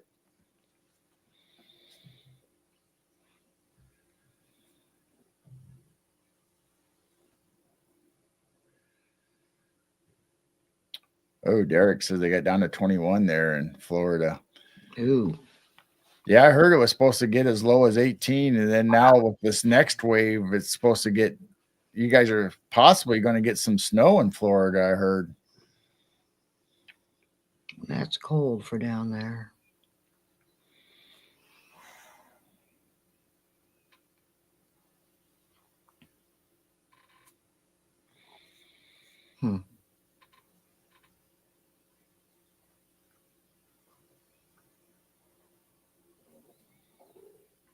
A nice, cozy, warm gym. Yeah, it's kind of like us. I mean, we stay inside now. I don't go out as much as I used to because I had to get out and go to work, or we'd have to go grocery shopping or whatever. Now it's like we kind of pick and choose when we go, and if we don't have to go out, we don't go out if we don't want to. So we're fortunate enough to be in that situation. I know it doesn't work for everybody, and there's just sometimes you just have to go out. I mean, there's just no ways around it, and eventually you get used to the weather in your area. I mean, living in all these years in the Midwest, we know winter gets cold, and you just eventually suck it up and put the right amount of layers on that you're accustomed to or need. And the more years I've spent here in the Midwest, it's like the less I bundle up. When I go outside to shovel, it's like by the time I'm done, I'm a hot, sweaty mess. And so now I usually go out in sweatpants and a sweatshirt, shovel snow. And then that way I stay an even temperature. When I go out and feed the animals, all you see is a little bit of my face. I'm in a onesie Carhartt and like 3 layers of socks, and then my snow boots, 2 hats, and the other hat just covers me all the way up. And I just had this little round thing. I think the ghost looked at me like, "Mom, is that you?" Yeah, it's me. Feed everybody fast, say I love you, and leave. Yeah.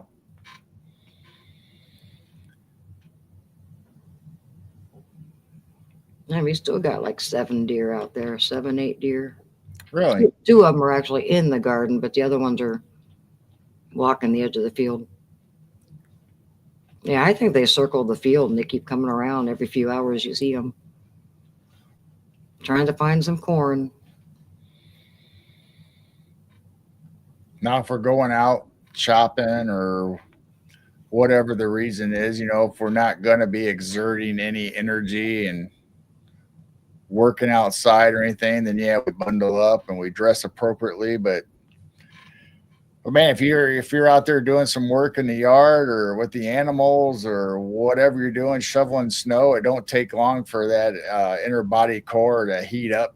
It's just almost like, oh my gosh, I'm dying in here, but yet it's freezing outside. You're caught between 2 of them. So like I said, anymore, I'm just used to wearing three layers, from t-shirts to sweatshirt and sweatpants to whatever, and stocking cap and gloves, and just shoveling snow. And I seem pretty comfortable. And it's like when I come inside, I'm so hot after doing the barn chores, I whip it off all the socks and I'm barefoot again, trying to start cooling off.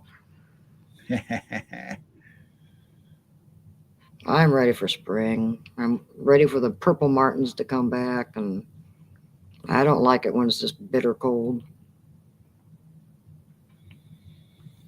You don't see much animals outside or birds either. You see deer. I mean, they don't care. They don't mind the cold. Right. I haven't seen a bunny in a while either. I think it's too cold. Could be, or they know it's coming.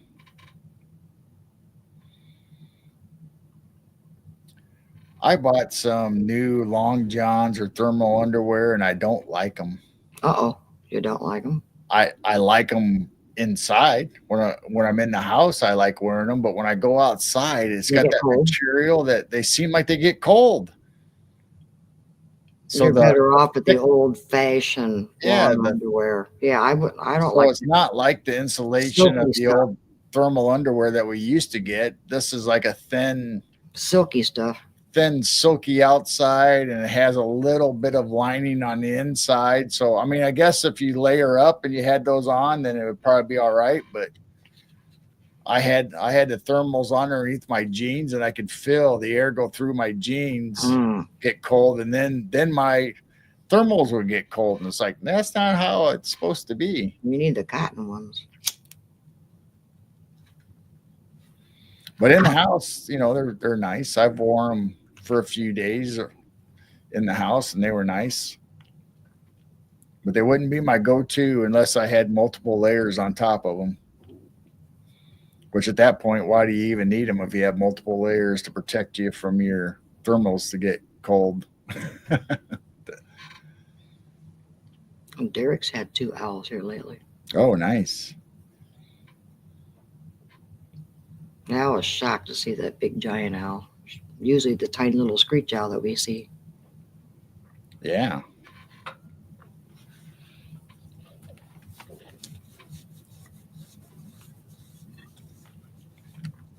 Who has shorts of an orange cat?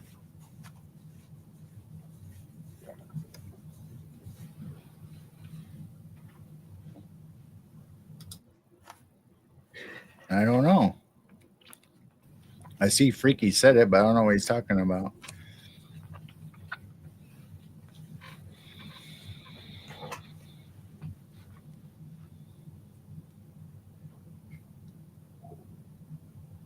Oh, Rude Rider has an orange cat. Ah, okay. We have a straight orange cat out in the barn. He hasn't been out in a couple weeks either. Pickles is kind of orange. Oh, Pickles is orange, yeah.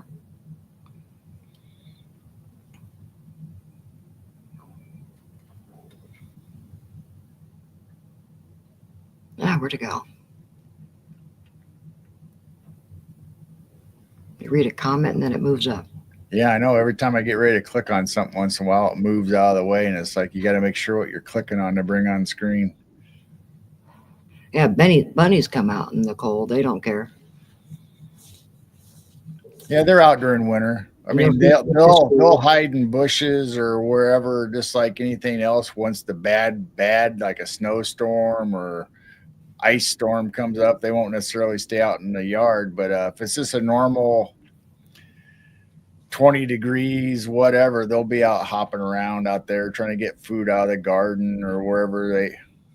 Same with the squirrels. You just don't see the possums, skunks, and raccoons out that much in the winter. Yeah, we had a few squirrels show up the last couple of days trying to get bird seed or whatever else is out there that we've been feeding other animals, and so they're eating off the ground out there. And welcome in, Daryl. Hey, Daryl. I thought Daryl was in already tonight. Garfield. Yeah, maybe it was Dennis. I thought Daryl was in earlier too. I don't know. Maybe it was Dennis's chat. I don't know. Oh, he said good night, everyone.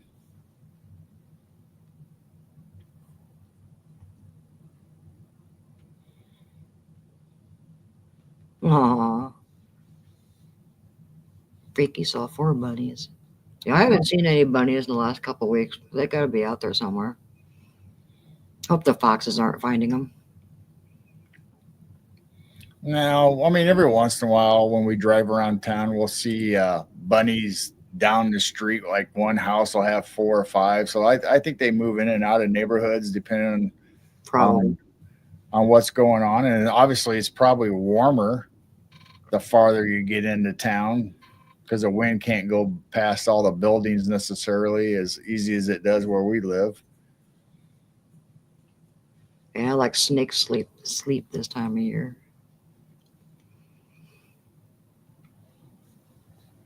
Yeah, actually, I haven't seen a possum in a couple of days with this real cold weather. I think they probably curled up and fell asleep. I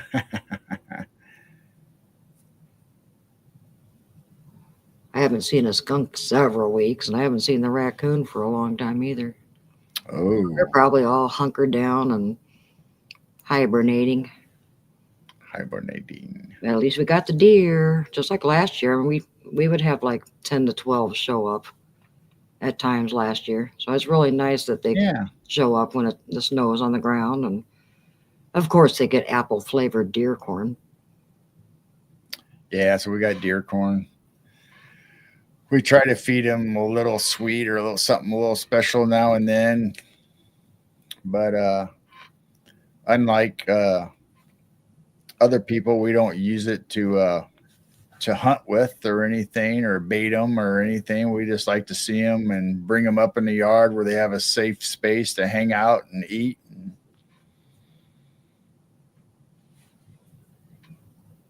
Well, they usually come up because of the neighbor's apple tree. And right. Then a few years ago, we just went, hey, let's get some deer corn. But that year, they had berry flavored deer corn. Right. Now they just have the apple. Yep, the apple, depending on whatever store has in stock, and that's what we grab. But in the spring, I stop. I don't even feed the possums and these guys. I was doing that, just kind of fatten them up and help them because of the winter. But I stop feeding them once spring is here. I just feed the birds, and that's it. So if they come up and get sunflower seeds, I can't stop them. But yeah, I just feed them scraps and stuff and deer corn in the wintertime. And I think last year we gave them a mineral block, like a salt block, but a mineral block for deer. And they munched on that, but I think they liked the deer corn and other stuff better. even though the deer block had molasses in it, I believe. Mm-hmm. Yeah, and then spring came and they didn't finish it, so I just kind of tossed it over the fence to the goats, and they chowed down on it. Them goats, they like anything. Them think. goats. They seem to anyway. Them goats. Yep, now the deer watered off. Goodbye. Yeah, we got skunks that show up all the time. Oh, we had like 5 skunks last year. Yeah, 5 skunks, about 5 possums, 1 coon. Oh, he turned around, he came back. Crazy buck. But it's neat seeing the deer coming up in the winter. The only time we see deer after that is you might see a mom and a baby far off in the distance when the corn's starting to grow. So if anybody's new to our channel, we do have a 24/7 going on Midwest Night Watchers. So the same platform that we're on now, we have a 24/7 outdoor camera going, and we have several of them that we switch back and forth. But usually at night we have the field camera or the garden camera going, so you can see animals or sometimes orbs, sometimes other weird stuff, whether it's owls, foxes, coyotes, deer, rabbits. You never know what we'll have on camera. And Timberwolf. if you guys ever see anything different than normal animals that should be in the Midwest, let us know so we can capture a video of it or clip it out and share it on our Facebook group page and on our YouTube channel. And so feel free to check out our 24/7 live stream and hang out and chat and say hi to us and let us know if you see anything.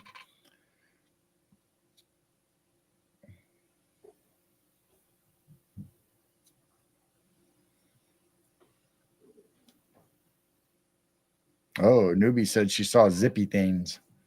Mm-hmm. Some of it's snow though. All right, now we got some snow flurries going. But before it snowed, I saw some crazy little things, especially behind the barn. Oh, let's take a quick peek. Right now, some of these things zipping down as snowflakes. That one just went up, so snowflakes don't go up. That one went up, huh? Yeah, that one went up. Yeah. So there's some strange things out there. Crazy. All kinds of deer tracks. Holy cow. Looks fuzzy. What's fuzzy? Ah, that's why my YouTube was Your camera was looking fuzzy? yeah. Why'd you do that? So here, I'll just bring up our YouTube channel real quick.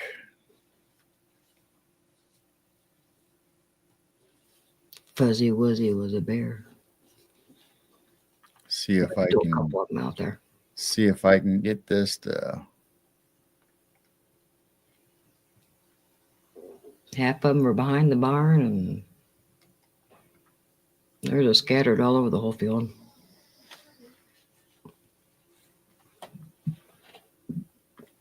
Somebody woke up. Who woke up? The dog. Oh, the dog. Did you just wake up? Oh, did you just wake up? Let's see if I can share this. See how this works. No, the live feed. Yeah. Cool. There's still one out there you can kind of see. Yeah, I can.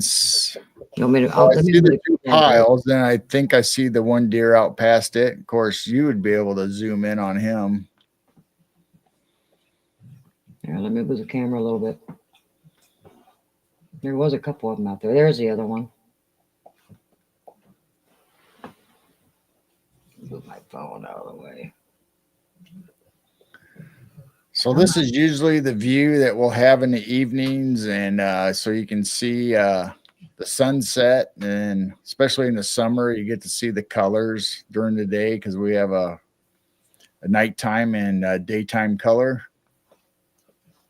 Stop walking away. He's walking towards us, isn't he? At least what I'm seeing on screen. Yeah, they're slowly heading to the other ones behind the barn. Ah, I know he stopped. You can kind of see him. yeah.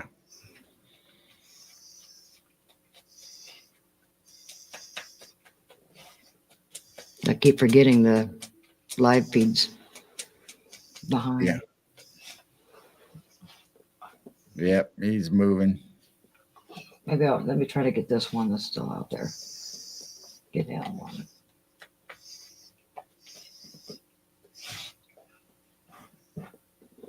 Looks like a ghost deer on my screen. Yeah, hold on. Wait for it to focus. Oh, figures. I zoom in and you take off. Are you kidding me? Well, never mind. Oh well, I just wanted to show what our live feed had on it. You know, whatever it shows, a deer, whatever, snowstorm, animals. I still see one out there. That's because it's behind. Oh, okay. He starts taking off. All right.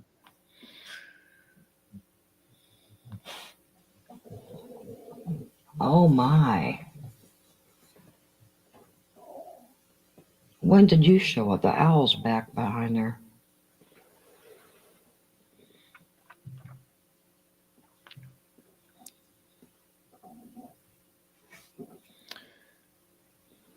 So we have 8 different cameras. Some of them are in the barn, some of them are in the backyard, and a few of them are out here by our side yard and back behind the barn, so you can see the whole view of the field.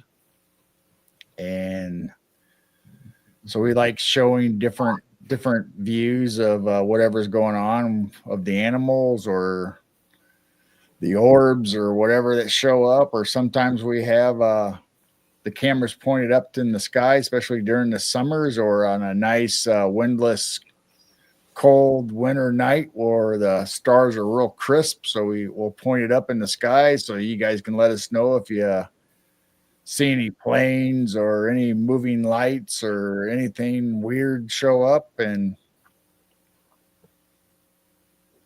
Oh wow. so Derek's actually asking how we met. Oh. Oh, he stared at the camera. I was going to say we could show the owl, but you know the situation. It don't bother me. I don't care. He's staring right at the camera too. We might. I mean, it is nature. How we first met. Well, I was a single mom for 12 and a half years. Still dated on and off. Decided to give up. Stopped dating altogether for 2.5 years and said, that's it, I'm done. And during that time, I was a worship leader at church. And Gerald's brother went to my church. And I didn't realize he had a younger brother. And invited him to church Easter Sunday. And he showed up and introduced me to Gerald after the service. And he kept coming to the church for 6 months. And then after 6 months of getting to know him, we started dating. And 6 months after that, we got married. And 20 years later, voila. I hope that explains it. But well, anyways, anybody want to see the large owl here? We have a sad story behind it. We did find a dead possum. And it happens, you know, they could have freeze to death or something happened to it. We did find a dead possum. Might have got injured. I threw it in the field. Well, the big owl has been landing on it a couple times tonight. So if I switch cameras, I just got to explain to you that he's sitting on top of a dead possum. So if you guys really want to see it, I will switch cameras. Let me zoom in on him first before I switch cameras. Man, he's big.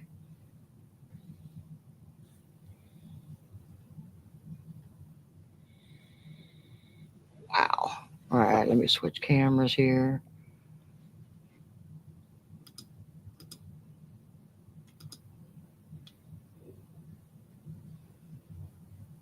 going to take a minute to swap over to YouTube.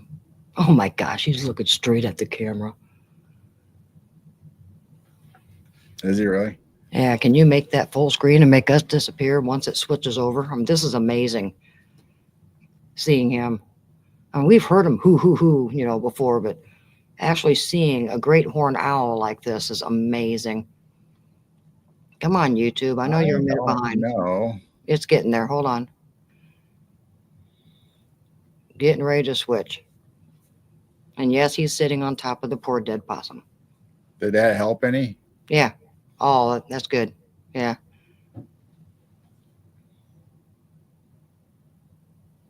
Man, he's big. But it is nature, They will feed off of the dead animals that they find.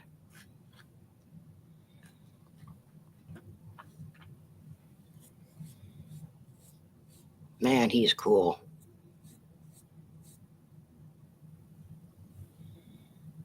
It still makes me wonder if he's sitting on top of it, trying to thaw it out a little bit on top, because that possum is frozen.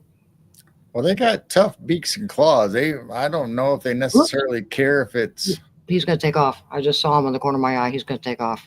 Yeah, There he goes. Okay, well, there goes that. Where'd you go?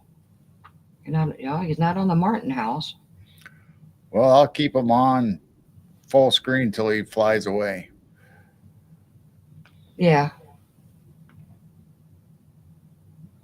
Oh, I just saw his butt jump up a little bit, so he must be getting ready. It's cool watching him take off. I don't see him in the backyard, so he should be taking off here soon. Man, it's so cool seeing him. There he goes. Wow. All right, so.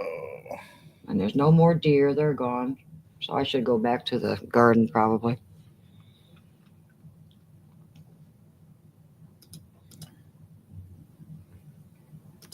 So now that I got us small at the top, everybody should still be able to hear us.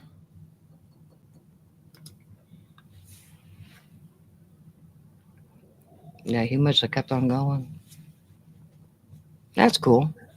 Man, it was just last week we had the timber wolf or whatever it is. Yeah, that's a great horned owl. All right, I'm going to get rid of the share screen until something better comes along.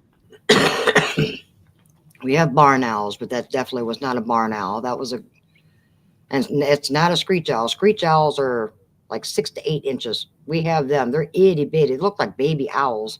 Now, this little booger is just as big as the Martin house. I mean, that thing is big. So it's definitely a great horned owl.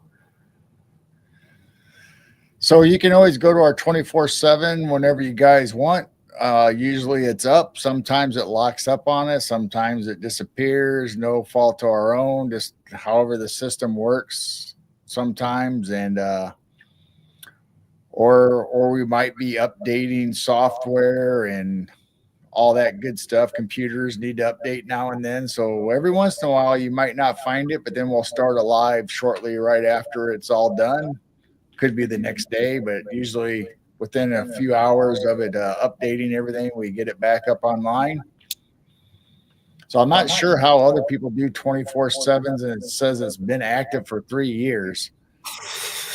I'm not sure how they do that. They must have better computers and resources than we do, but it hasn't shut off for a while. I think there was OBS was having problems because all the gamers on Twitch was messing up and stuff because of OBS. So they must have fixed that problem because we've been up, I think, since January 2nd. I think that's what the live feed says. So we're about due to turn it off and start a new one. I can tell it's getting ready to be 2 hours because I'm starting to hear myself through the speakers. What, the echo? Yeah.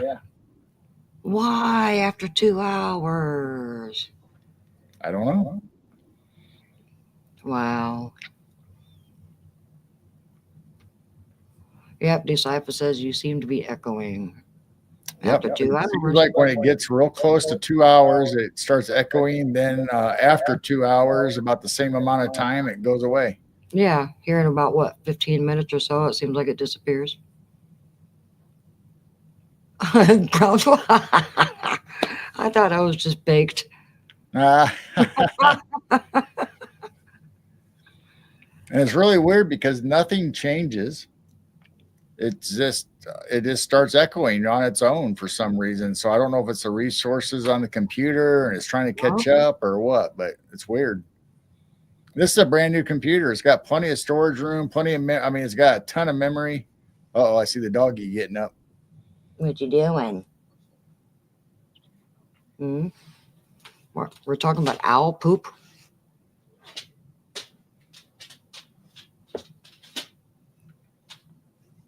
I do have a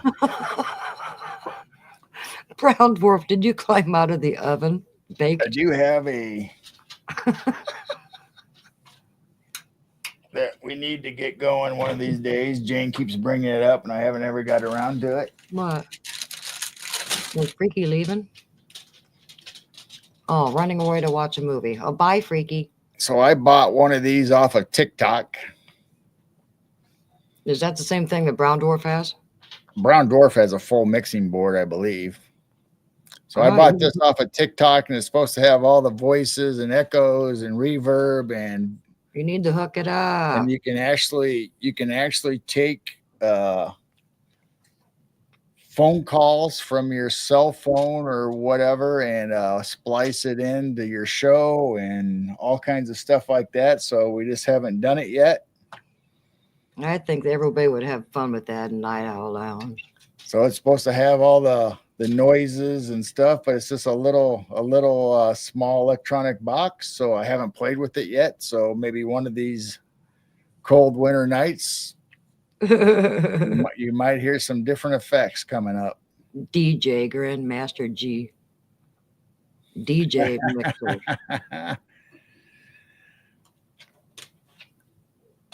So I've been kind of hesitant to hook it up since our shows have been going really well audio wise, other than now this echo thing's starting to act up. So if I introduce a new box to the system, I don't know if it'll have little wonky stuff going on now and then, but I'll give it a shot one of these days. We don't have like 5 shows during a week. Good night, Red. Thanks for joining us. Yeah, thanks for coming. We enjoy everybody that comes in the chat and hangs out with us, and we just really like talking to you guys and seeing what you guys are up to, and you guys keep us laughing and smiling and chat. So we really enjoy hanging out and spending this time with you. That's what Wednesday nights is about. That's why we started the Night Owl Lounge, to hang out with you guys. Maybe tell a few stories here and there, but mostly just to hang out and have fun. And Freaky was a live test stream. A live test stream. Wow. And test out the mic and all the different effects. Well, one of these afternoons when we're not busy doing a show or preparing for other people's shows or guest shows, maybe we'll do that. That's really how we started that one time. We just went, let's just go live and see how it goes. When I finally had the nerve to get on camera. Here we are, like 2 years later or whatever it is now. I don't even know if it's been 2 years or not. Or it was the end of March. We're almost at 2 years of doing our podcast. That's crazy. It's been 2 years since we've been doing this. Thank you guys. Thanks everybody for helping us out, spreading the word, sharing us out, however you found us. And we're at 1.3 thousand subscribers, and I think slowly climbing here and there every once in a while, and we're getting closer to 1.4. Derek said he was there for our first show. Nice. Thank you. We were on tablets back then. Yeah, we were just doing tablets. We didn't even have monitors or mics or any of that. We just used our tablets. And sometimes when the systems go screwy, we'll probably go back to tablets just to get on, because we really like hanging out and coming on talking with you guys and going on other people's shows and talking about Bigfoot, cryptids, paranormal, orbs, whatever. We've been in this community for quite a few years, and we've been well known and was already mods for shows and stuff like that, and already became friends with a bunch of people that had channels. And then here we are doing our own. So thank you guys for hanging with us and subscribing to our channel. To crazy Midwesterners that just like to get on and chat and hanging out. So thank you very much. And we love our guests and talking with them and hearing their stories. That's what the Piercing the Veil, the Midwest Night Watchers is all about. And our live feed was a dream from the very beginning to show the night sky or what's happening in and around our property or our backyard, I should say. And I want to start sharing our experiences that we've been having.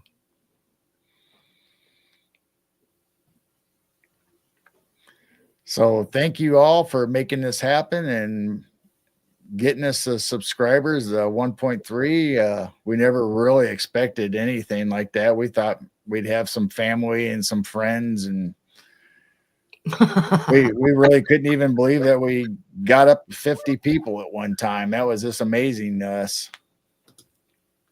May the paranormal be with you. Yeah, may the paranormal be with you. Yeah, and just seems like our high strangeness has increased each year. Yeah, so it's fun. We love having new guests, and all the guests that we do have on, a lot of them are our friends now. We talk to them all the time, and whether it's Jessica the Cryptid Huntress or Amber Paraworld or Jesus LIB, yeah, Jesus Payon from Breaking Bad. He comes on our show, and he's a big old civilization Tartaria and Bigfoot researcher. And LIB, who was just on Jessica's show today, so he's great. Dennis Carroll, Hunting the Shadows. I do a show with him every Monday night on his channel, and we watch his show and hang out in his chat. He was on the night and talked about energy vampires, and tonight on his show, that's always fun. And there's just so many shows. If I'm forgetting to mention anybody, I'm sorry. It's not on purpose. I'm just trying to. Bigfoot Dwarf, he's another great friend in our chat here tonight. We hang out on his channel, and he pops in and out lives and lets us know what's going on the California scene. So we just got so many friends in the community that we either go on their shows or they come on ours, or we just hang out in their chats, whatever the case may be. And every once in a while, you may see them pop in our chats, whether it's Jessica or Amber or Dennis, Brown Dwarf, Bigfoot Dwarf.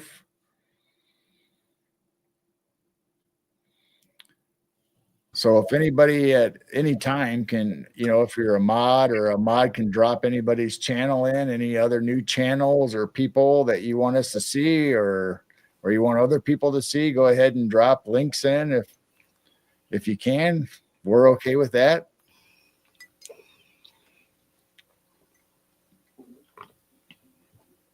I think it's slowly winding down. Yeah, well, like I said, we've been on it's almost 2 hours, the bewitching hour where my computer decides to do whatever it wants. Sounds better now. I don't think it's echoing as bad. Well, that's what I said. When it gets close to, it's like 10 till. It's like almost not quite 2 hours, and I start hearing a little bit of the echo. Then it gets worse and worse a little bit. Then it slowly goes back the other way. So I don't know what it is about 2 hours. It's weird. But I do see I have a computer update sitting here, so maybe that has something to do with it. But it seems like every show anymore is like that, and I haven't changed anything. That's what's so weird. Nothing's changed. I don't know. I don't know either. Have either of you had entities come visit you? Have the ET orbs ever transform into an actual being? The closest thing I would say is we do have a video that's on our channel of a rod going inside an orb, and you don't see it go past the orb. The rod goes inside the orb and then it takes off and then it disappears. I've never seen anything come out of an orb. We do have a picture of an orb that does look like a Sasquatch sitting inside it, like he's driving it around. I've never seen an entity, but we feel that there is Sasquatch in the area. We've had evidence and heard things and seen tree breaks and things like that, but I've never seen anything actually. Oh, you got that video, don't you? Yeah, we'll just play it. There you go, Decipher. You see it goes inside that orb, and then right there, something shoots out of it like to kick somebody out. And then all of a sudden, it just disappears. Or at least energy. Yeah, so if you watch again, it goes inside, and then something right there poofs out of it or something. And you can see the trees behind it too. That's translucent. And then it just disappears. So we haven't seen anything come out of one, but we see one going in. And we can't explain it. We cannot debunk that for nothing. So that's anything that we upload, that's something we can't debunk, and then we'll upload it. So if we can debunk it or say, somebody might think that's something else, we won't upload them on our channels. So here's the other one of what we call woo feathers.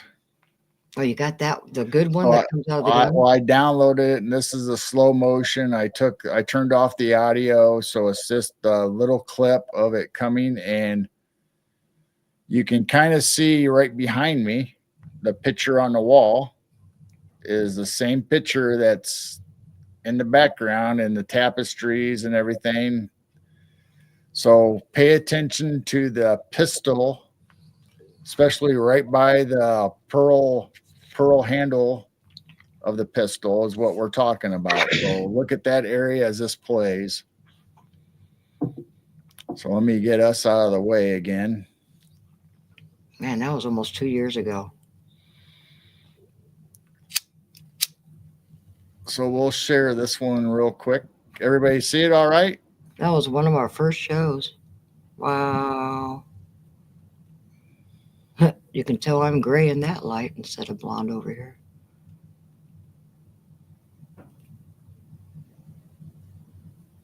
Oh, it's that one.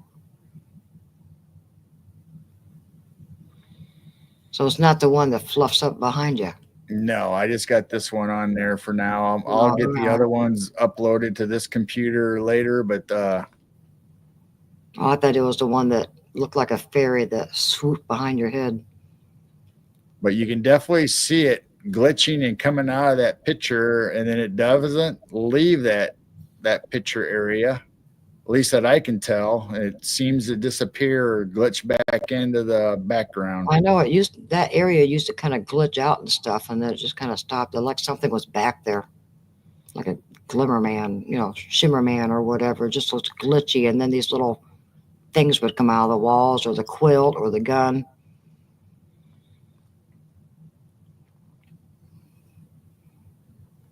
Yeah, I forgot about that one. I keep thinking about the one that looks like a fairy and stops. So and you can see the little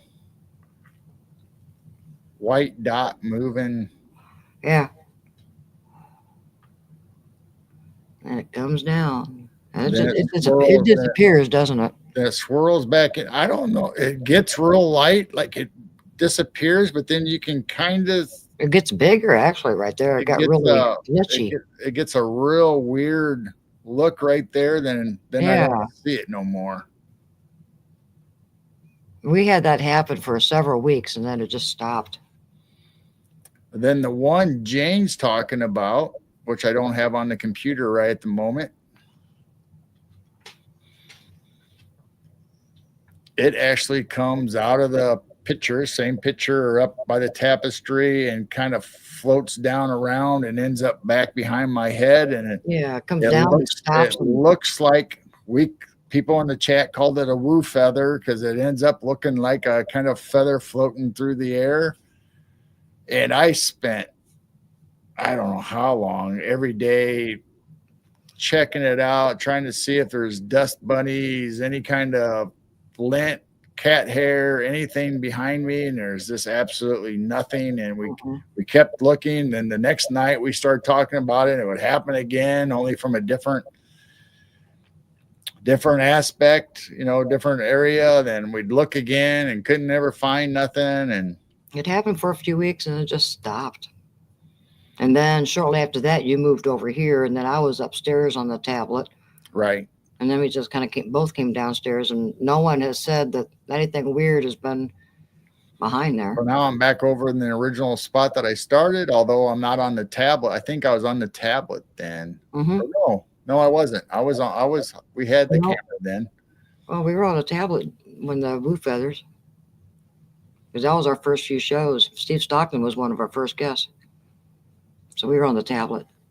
Now, after it stopped is when we got the computer over here. That's when you hooked up the little mini Mac.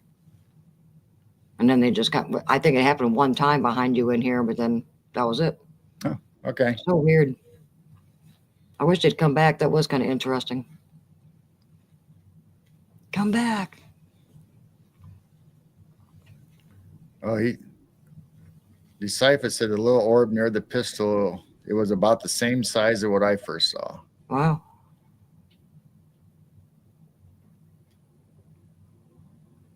Ooh, I remember. Newbie, you were back. You were watching us back then? Yeah, she says she's been watching us for a long time. Oh, wow. Cool.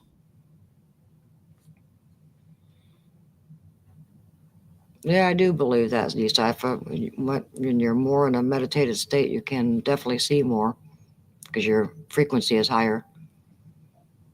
Midwest Night Watchers got orbs.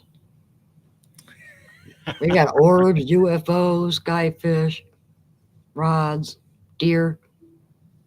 Ghosts. Yeah, that's why our show is called Piercing the Veil during the week on Sundays when we have guests, because we think the veil's getting thinner. If the veil even exists anymore, I don't know. But yeah, there's all that whole thing, whether you raise your consciousness, you're vibrating at a higher frequency and you're able to interact, or you're able to see them. Definitely with the cameras are able to pick up these things on a different light spectrum than what we can see with our natural eyes. So there's all kinds of stuff that's just very interesting to us, and we like talking about it, and we'll bring it up now and then, and especially on the Night Owl Lounge, this show we're on right now, we like throwing theories out. We have no idea. We don't know which one really applies. We just talk about what we think's going on or what the people in chat think is going on. So we're open to suggestions or anything, but we've tried to debunk certain videos of ours and try to figure out what they are. And Broadway said we need to change the name of our show, Piercing the Orb. Piercing the Orb. Yeah, we can show Piercing that video. The Orb. I like that.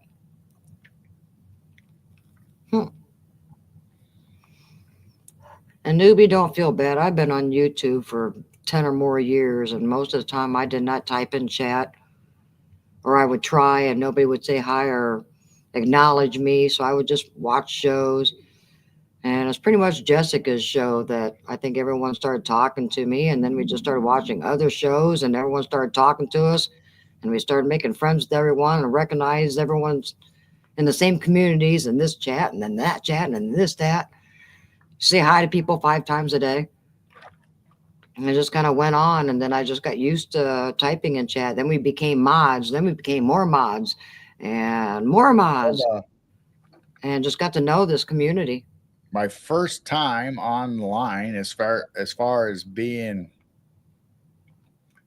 video and talking was on SOR for the After Hours Weekend show. Yeah, the After Hours show with Grant Tavius, and we got to know him, and we were always in SOR chat for a long, long time and got to know everybody in there. And Grant, we stayed over one night when Grant said anybody wants to come in and hang out, click on the link. So I just happened to click on the link and thought, well, let's see what Grant's all about or what's going on, and we got to know each other and had a good time. And Jane popped in on the same video with me. And next thing you know, Grant saying, hey, you want to come on and hang out and talk one night? So I think it was like twice I was on with Grant.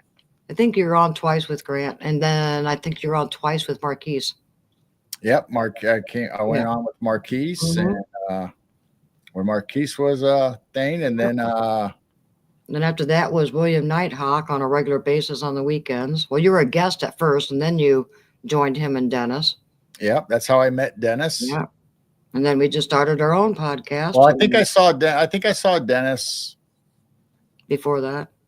Maybe in Jessica's shows. I'm not sure which way it happened first. Maybe it was on William's show. Then I met Dennis, and we really got along really well. And then now here we are again. I don't know, a few years later, me and Dennis is doing a show together again on his channel, The Road Less Traveled, on Monday nights on Dennis's Hunting the Shadow channel.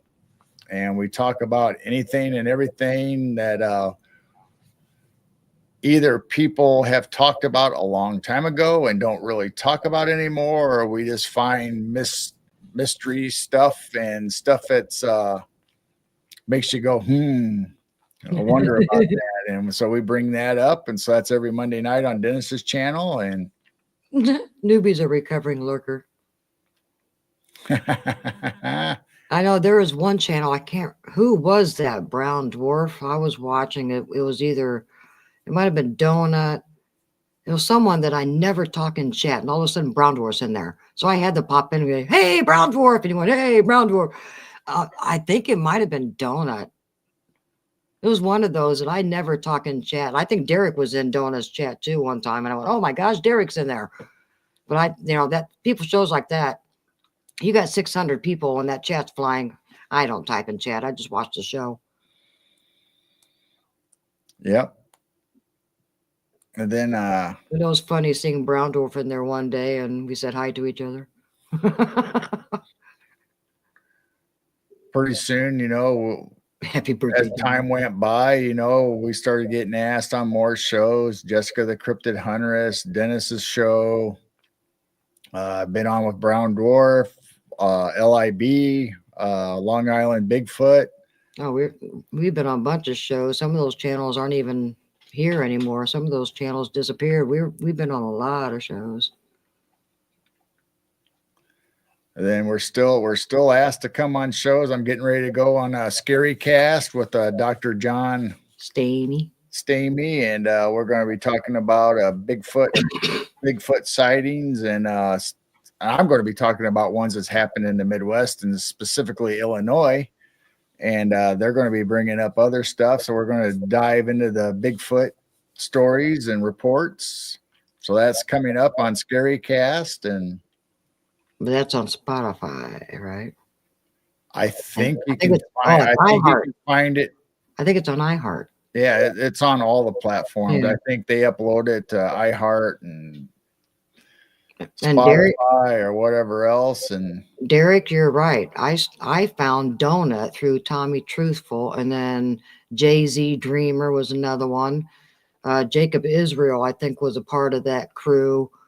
So does Tommy Truthful have a different channel? I think he finally went kapooey and disappeared, unless he has another channel under a different name. He was good. Remember him, girl? He would tell the truth on things and just get strikes and strikes and strikes. Maybe he's on Rumble. I should look him up. Derek, where is he? I think I still follow him on Facebook. But yeah, Tommy Truthful had a really good show. Yep. Then Geezer Geeks being it started out on Mr. B's channel. Yeah, Mr. B. but it wasn't called Geezer Geeks. We were just a bunch of geezers hanging out. It was That's when you got to know that whole gang. That's how yeah, we it got to started know out Mr. Heidi. B. I met Mr. B online and became friends, and he said, "Hey, pop on and hang out with us." And that was Professor Bauer or Robert Bauer, Jim Goodall, and And Heidi Pop. Brian Singh was on there, and Doc Hollywood. And then I joined them and started becoming a regular with them and joining. And then for whatever reason, Mr. B was having some health issues or something going on, so he wasn't on for a few weeks. And then Robert said, "Hey, you want to start a show just to hang out?" And while B's doing whatever he was doing, and we've been on Robert's show ever since. But now I think Mr. B is going to start his Mr. B and Friends back up. So we'll have to see how that goes. But we've always had Jim Goodall's been always on there, and 4 or 5 of us. And now we got Clay. Clay's in that group. And then we'll have special guests that pop in once in a while, whether it's friends at Jim's or Robert's or Mr. B's. And I'm glad you woke up, Blazer. Oh, so like I said, we're doing Saturday nights and Geezer Geeks on Robert's channel, and we do have Geezer Geek channels on YouTube and Rumble, but we haven't really been using them here lately because of technical issues or whatever the deal is. So we'll see if we can't get that going. And then look forward to Mr. B doing his shows separate from Geezer Geeks again. I think he says it's going to be in the middle of the week. Yeah, he'll pick a different time slot, whether he actually is hanging out with us still on Geezers or not, or do both shows or concentrate on his channel some more, because he does really have a good show on UFOs and other paranormal stuff, and Mr. B likes having other guests on, so I think that's why he's going to be doing bring his show of Mr. B and Friends again. So that'll be fun. So you can probably see me on Geezers and Mr. B's throughout the week, along with all the other ones once in a while. So just kind of go with the flow, I guess. Whenever we show up or get invited, I guess we'll be there. Blazer, I'm glad you woke up instead of eating the pillow. Well, you did eat the pillow. Never mind. Yeah, so there's Condensed Reality. That's Clay. That's one of the Geezer Geeks and friends of Mr. B and Robert and Jim Goodall.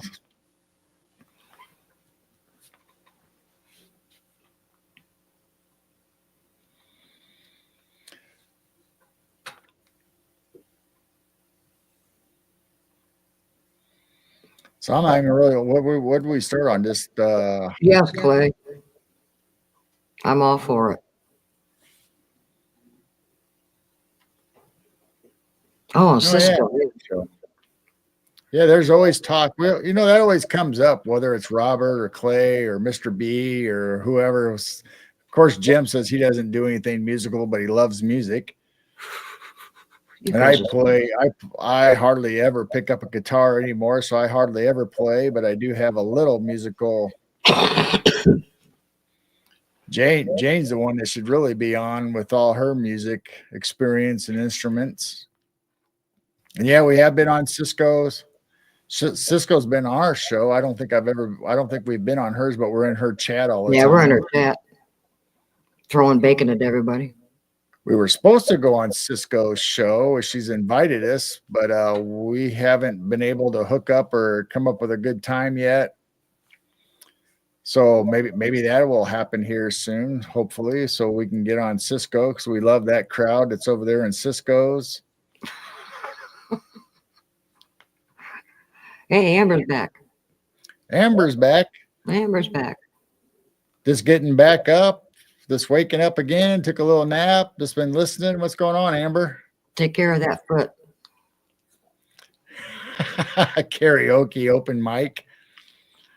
I don't know if you want to hear me sing. I used to be able to sing. I have such a low voice now.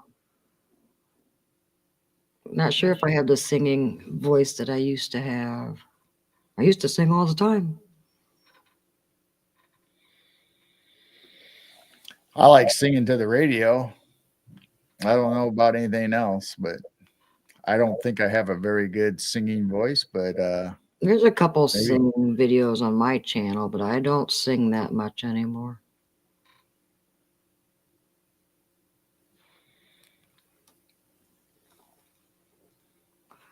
Don't have the range that I used to have when I was a worship leader for 20 years.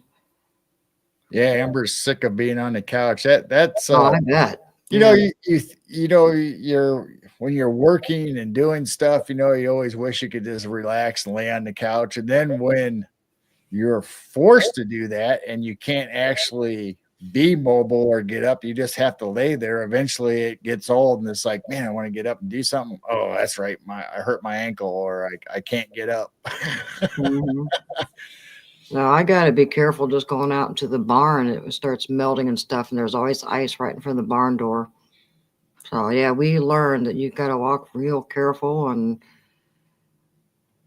especially out there heading to the barn.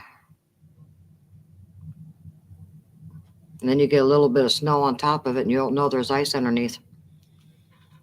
Yeah, karaoke, Japanese for tone deaf. There are some really great karaoke artists out there, and there, you know, every town usually has one or two people or more that have really great voices, and it's like, why are they not recording artists? But they just like doing karaoke. And then there's some that probably, you know, they love having fun and singing, but they probably shouldn't be doing it in public. But it's still fun. Regardless if you can sing or carry a tune, it's still a fun time to go out and do karaoke.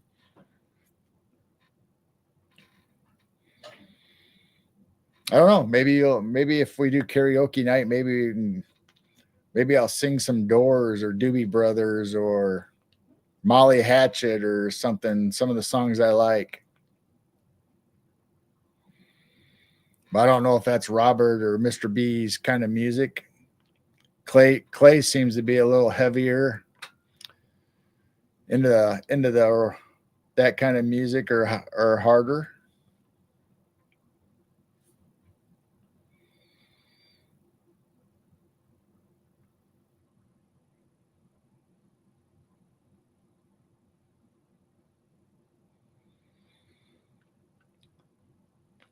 So I'm trying to catch up with chat, see what everybody in chat's saying.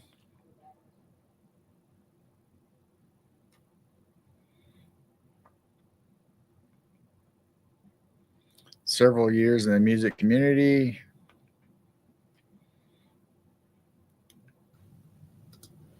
There. Yeah, there's a few hard rock, metal, whatever you want to call them, artists that I like, but a lot of times I don't really get into the heavy stuff. But there is some that I do like, and sometimes it surprises me when I hear who it is and the name of the artist. It's like, oh wow, I would have never thought I liked them, but I do.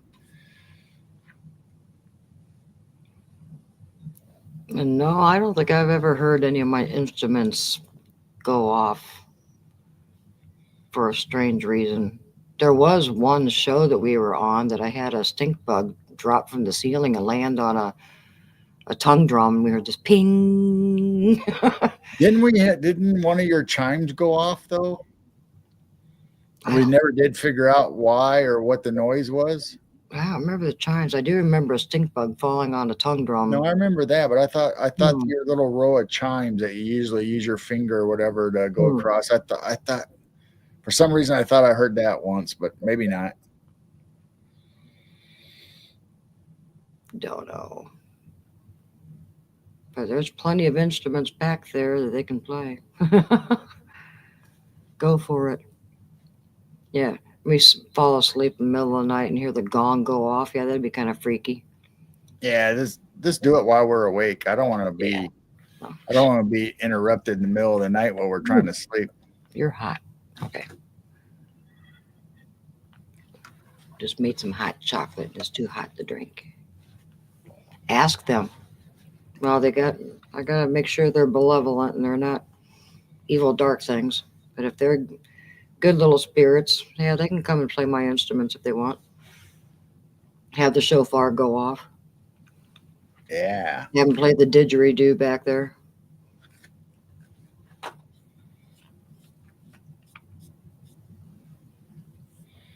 Something.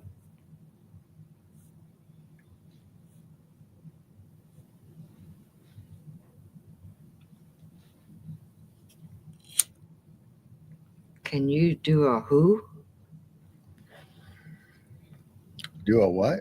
Mill van? Milli Vanilli karaoke. Okay. Oh, that last music video you did was awesome, Jane. Well, thank you. That was just a short, tiny little thing. Vincenzo from Italy wanted a video real quick of his hand pan that he made me, so I did 2 little videos. Oh, that's the one right behind you, right? Yeah, that one. Yeah, right here. That's my new one right here. My other one's back there somewhere by the PVC pipe drum. But yeah, I just did a couple quick ones. I've been playing it quite a bit. I'm coming up with a few different melodies, but I want to make sure it's a little bit longer of a video like I normally do. But I have come up with some cool little rhythms. Yeah, this 18 note, I mean, it's amazing. The other one was 13 notes. This one has 18 notes. So I've got 6 notes on the bottom and 12 on top. But thank you, Clay. Yeah, I'm still learning. You gotta, I think you'll understand. You gotta become one with the instrument. So I mean, you gotta, connect with it and just kind of become one with it. So I'm getting there. I'm getting used to it. It's a totally different feel than the 13 note. Different chord too, different notes. There'll be some more videos coming out.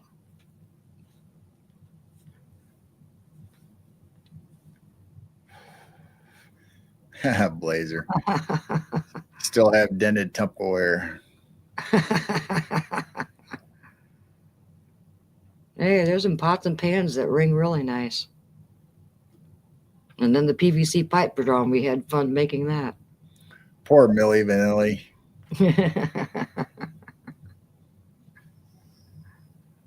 That's funny. I should probably do another video with the pipe drum back there. Pipe drum. PVC pipe Oh, drum. the PVC pipes. Yeah, I like those. Those are cool. They got a neat tone to them. Well, that's what Vincenzo from Italy, the one that made my hand pan, he's come up with a PVC pipe drum and he has been doing videos and just having so much fun. They are fun to hit on. Oh, I didn't know you were an Aussie. Yes, I've got a didgeridoo back there. I don't really play it often, but I use it for background. I have a Boss loop station that I make a bunch of my background music. And there's a handpan video that I have nothing but the didgeridoo playing and humming in the background. It's a Blue Man Group. Yeah, I went with when I made that PVC. Yeah, which is right there. You can all the white pipes back there. Yep, right there. So I tuned them and made them to a certain chord. It was D. Yeah. D. So I went just like on a keyboard. I went down each individual note and tried to get it as close as I could. And I think I did a pretty good job. There might be one that might be a little wonky, but they're pretty much in tune. It was really cool. We had to saw off another 1/4 inch just to get them in tune right. And yeah, so you made them extra long.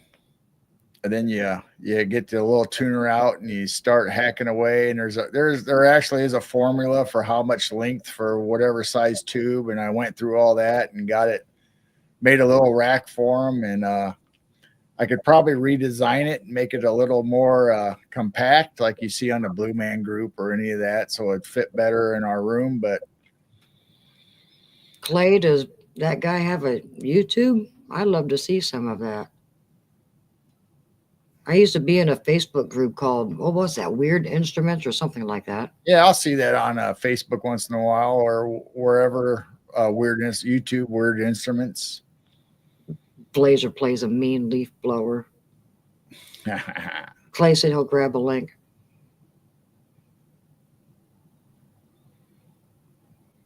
I don't have a jaw harp. That's one thing I don't have. I got ocarinas and flutes and drums and all kinds of sound instruments, spoons. I got a jaw harp up in my cabinet. You do? Yeah, I think it was my grandfather's or One something. thing I don't have down here for background noise. I thought we bought one for down here. I don't have not a jaw one. I've got all kinds of other crazy things. I got a whole shelf full of strange. Yeah, I think it was my grandfather's. It was his jaw harp. Wow. Of course, I think they used to call them juice harps too.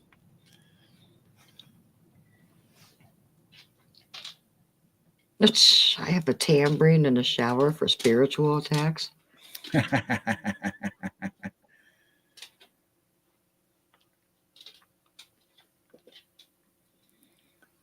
Yeah, maybe I'll get it out and I'll bring it down one of these nights. And yeah, you do that and I'll play the handpan. We got harmonicas and yep, I got a harmonica. Where are you going? Can't go see Dad. The door's shut. I'm sorry. He's getting kind of antsy. I'm sorry. All it has to do is push on the door like it does all the other doors and pop right open. Want to say hi to everybody? It'd have to go past the scary heater. You're pushing my chair. All right, lay back down. You want me to cover you back up? Bless you. Lay down. Lay down. It probably don't want to go back to sleep. It's probably ready to get up for a while. There. Now stay. Ah, got me all wet. Icky, icky, icky, icky. Dog kisses. Just stay.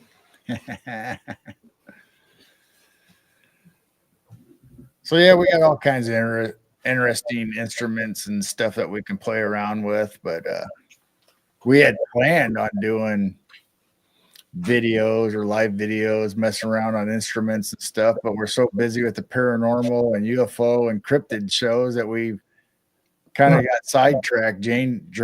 Jane tries to put out some music videos, and well, we mod for some of these shows, either at noon or in the afternoon, just if we're modding or we're taking care of the animals or doing house chores, something. But I do play my instrument pretty much my handpan every day. There you go. I'll get my guitar out once in a while until my fingers hurt. Well, evidently, Clay's not a mod under Condensed Reality, but his old one he is. Ah, I just subscribed. Thank you. I love unique instruments.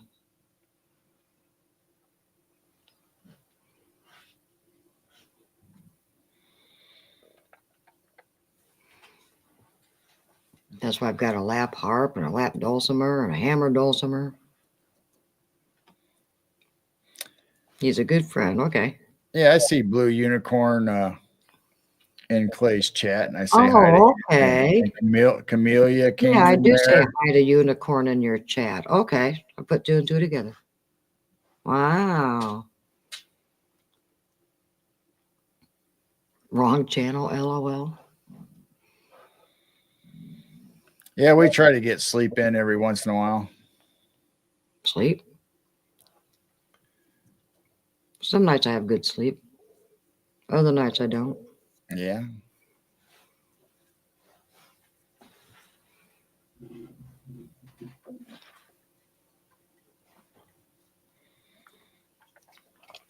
That's why I'm someday I might get the instruments out. I might not play them, but I might show them to you. Just let you see some of my guitars and amps, and we got Jane's music instruments all back there. She has a lot more than I do. I just have a couple guitars and a couple amps. Then we got that 8-string. Yep. Yeah, I was planning on fixing your Ovation this winter, but I haven't got around to that. But My 12 string. your 12 string, yeah. I got a broken 12 string. Yeah, I miss my baby. That's what I played all those 20 years of being a worship leader, is that 12 string until it cracked down So the I've watched tons and tons of shows. I watch them normally anyway, besides the fact that I want to use some of the information that I've gathered. But yeah, I got to take the bridge off, and there's a crack in the top of the guitar that I'd have to repair, and then reseat a new bridge. And then that guitar should be good with a little cleaning and a little fretwork, and it would be good to go. And Jane could start playing it again. And I miss my 12 string. but I would have to buy some a couple of specialized tools. That's the only thing. You have to buy a heater or heat it up to get the bridge, and you got to have really thin, almost bendable little knives that you slip underneath when the glue starts getting soft to break it from the body. Then you got to be careful you don't mess up the shellac or the top coat of your guitar. And so I just haven't got there yet. I know I can do it, but the one show that I watch is Rose Guitars Repair Shop, which he doesn't repair guitars anymore. He still has his shop and he messes around, does videos and stuff still, but he used to repair online all the time, fiddles and guitars and Martins and acoustic, and he has a DIY on how to make a bridge heater. He modified one, I think, that he bought online and got it better, where it's better temperature control. But I don't know, that might be a little to the extreme for just wanting to use it one time to repair one guitar. So I'm going to look into other stuff. I just got to get it hot enough to loosen the glue, or we can slowly work it off. And Clay, I didn't realize that's one reason why you kind of switched. Got flagged for reused content, and he can't play anybody's videos on his channel without losing it. oh, that's sad. Now you gotta be careful what you show these days. They will get you. Well, the thing is, I don't understand how these content creators that listen to other people's music all the time and they play people's music all the time. I mean, we have a friend or a person that we know that plays people's music all the time. Oh, Dr. Wu. Well, I wasn't going to say the name, but that's all right. Why not? People know him in the community. He plays. Well, he plays anything and everything that he wants. Never gets striked. Why? Well, I'm not saying he doesn't get striked, but he does never loses his channel. I know. Some people can play music and don't get in trouble. Try to play something, we get nailed instantly.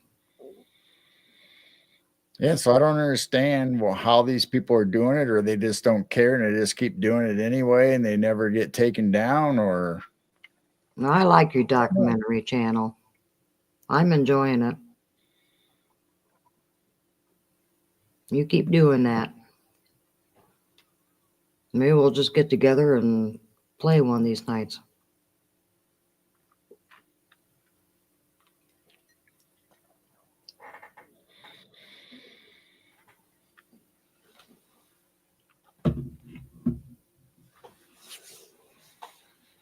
I think some of our people fell asleep on us. Yeah, we're slowly winding down. It's this time of night, we're down to 10. And only a few people that are still hanging with us in chat. Oh, What? I asked about other channels doing it, and I was told they take each case on one-on-one basis. Basically, I lost it. Where'd it go? So they get views. Ah, yeah. I'm sure they pick and choose on who they want to make an example of and who they don't. I'm sure if it's somebody that's making YouTube a lot of money, Mm-hmm. it probably gets slid or doesn't get as quite as a strict smacking on the back of the hand as other people get. But And Blazer's right. Any second, the Brits are going to wake up. yeah, there'll be the UK and everybody will start waking up and wondering how long we've been on or why we're on. And of course, we used to go 4 or 5 hours Mm-hmm. on a regular basis, but we had a lot of more people that showed up when we first started. Clay had a group of trolls that mass reported him as well. Yeah, I remember him saying that. Yeah. Mm-hmm. Well, that's another thing. You probably could have gone on forever until they started getting so many people complaining about you, whether it was legitimate or not. They take YouTube will start. You came on their radar because of it, I guess I should say. We've had a few little pokes, just no major strikes. No, we haven't had a strike. We just had little pokes and We warnings. just had little warnings that you may have shared somebody else's music or intellectual property, but it doesn't go against your channel. But then at the very bottom, if you become monetized or want to make money off that video, you may have to share revenue or whatever all that legal little small print is. Blah, blah, blah. That's one reason why we're not monetized. I'm not dealing with YouTube. But we are monetized on Rumble. We are? Yeah. You automatically, you just. Oh, really? People can get rants? Automatically. And I think we're monetized on Spotify, but we don't get enough plays or traction over there yet. Because we don't really concentrate on Rumble. We upload all our videos and all of our guest shows to Rumble and Spotify and some of the audio platforms, but we get some hits and some views and stuff, but nothing like YouTube. YouTube seems like we have a bigger family, a bigger subscription base, but we're not monetized here. And I don't want to be. But we do have our merch shop that people have bought some shirts and stuff from us, so that helps a little bit to help pay the subscription for the StreamYard and some of the equipment once in a while. Just a little help here and there. And we do have a PayPal, but we don't really ever put it out there because if you want to help us, that's fine. You can get a hold of us through our email or whatever, and we'll work it out. Or you can buy a t-shirt, a sweatshirt, a coffee mug, whatever. That always helps. So thank you, Blazer. There's our Rumble link.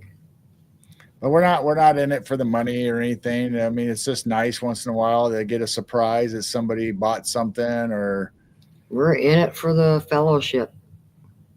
That's what we're enjoying. We just enjoy the fellowship with the community. Oh, wow. He's getting more views on this channel. Broke 200 subs. Wow, nice. The Three Stooges video broke to 12K. You know what's weird though? You pick you have a certain video that does good. We've had a guest show or a video, now whether it's because of the person that we had on or just the subject matter just happened to be right, and we got like over 1,000. Yeah, close to 1,000 views or 1,000 views, and Jane's had music videos for whatever reason. The one video did like 3,000 or whatever it's up to now. I don't know what it is. It's 9.1 thousand. Oh, 9.1. See, I was way off even now. Yeah, 9,000. But that's mainly because that was not my rhythm. It was from a professional, not a professional, a well-known handpan lady, and it's a beautiful song, but she plays it with the handpan upside down. So instead of the low notes close to you, she had the high ones, so she was playing it opposite. I just listened to that thing over and over and over again, and by ear figured out where the notes were, and I came up with her rhythm. And everybody, I got so many comments on that from Germany people. It was crazy. So that thing was just went all over the place. Like, whoa, how did you play that? So yeah, that's got 9,000. That's the most one I've got. Like, there's a few other ones that's over 1,000. Not too often, but yeah, that one really took off. So eventually we might start doing lives on Rumble. Right now we're just uploading our videos as a backup site, and we have a little bit of a following on Rumble. But if something happens to YouTube, or they go crazy, or we can't afford StreamYard no more, if they keep raising their prices or whatever the deal is, we might do the free Rumble. And I know some people that really like Rumble because they don't really mess with you too much as far as copyright material or bother you about music and stuff like that. And so I don't know. I just wish Rumble never started ads. Now they've got ads over there, and I went, oh man, don't like ads. They shouldn't have ads during a live show.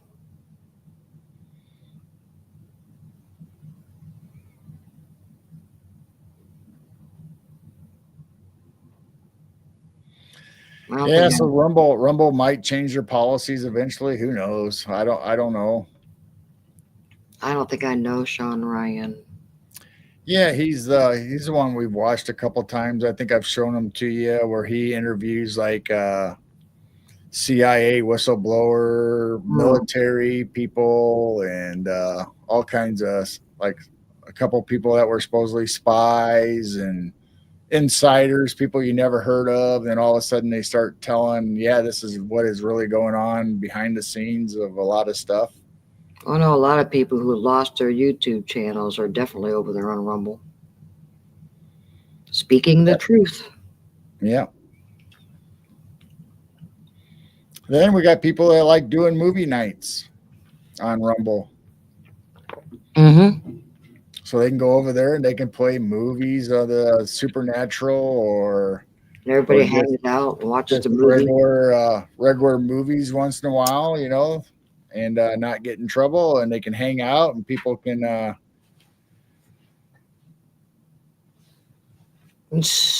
Blazer. And then they can show movies without getting in trouble, and people can come out and hang out in their chat, whereas YouTube you can't do that, or you'll get a strike. And so Rumble's kind of like the Wild West right now. For right now, hopefully they don't change.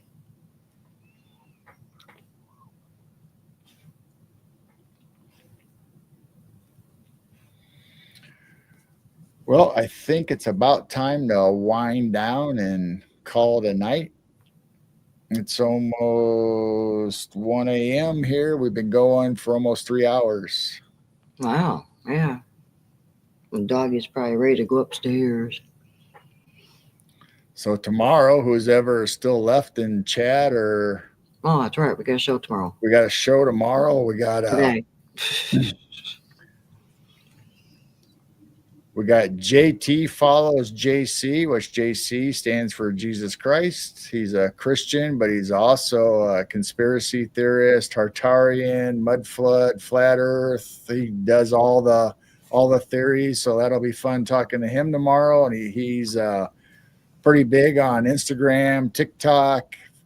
I think I've seen some Facebook reels. I think he has a Facebook account also. So tomorrow at 6 p.m. Central, he'll be on our Piercing the Veil show, special edition on Thursday.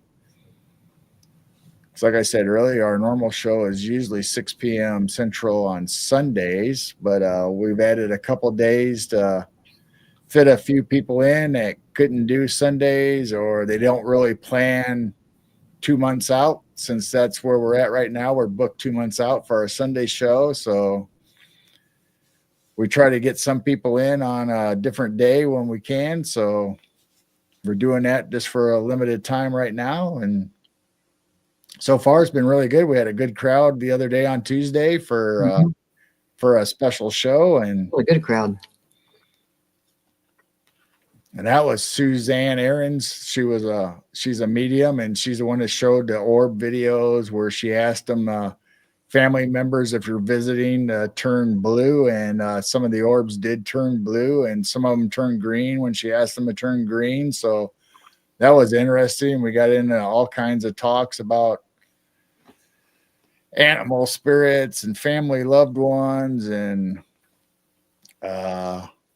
reincarnation stories of some of the kids. We touched on that a little bit, and so that was fun. Yeah, we heard that, Clay.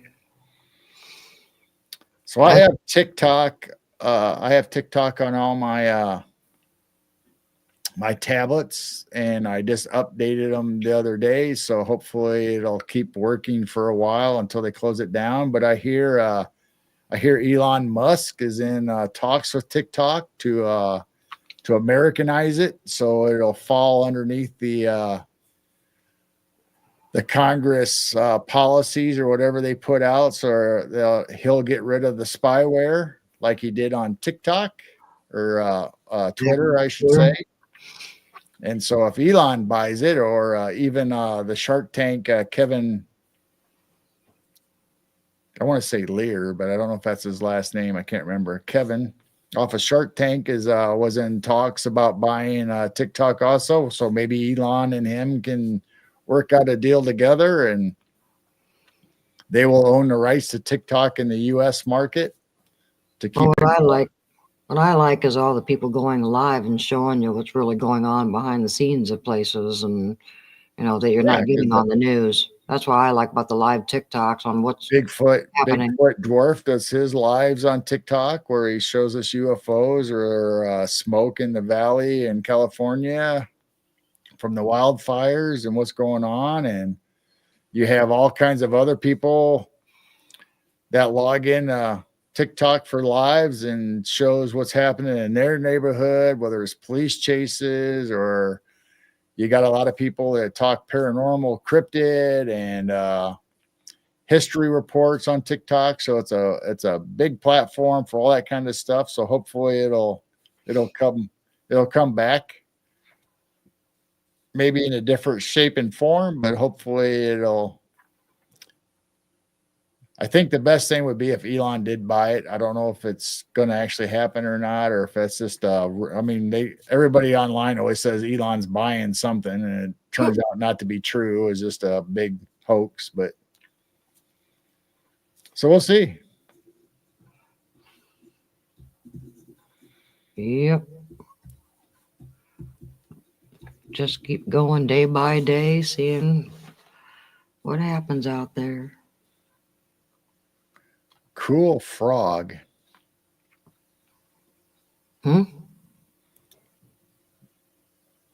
Clay's talking about a friend.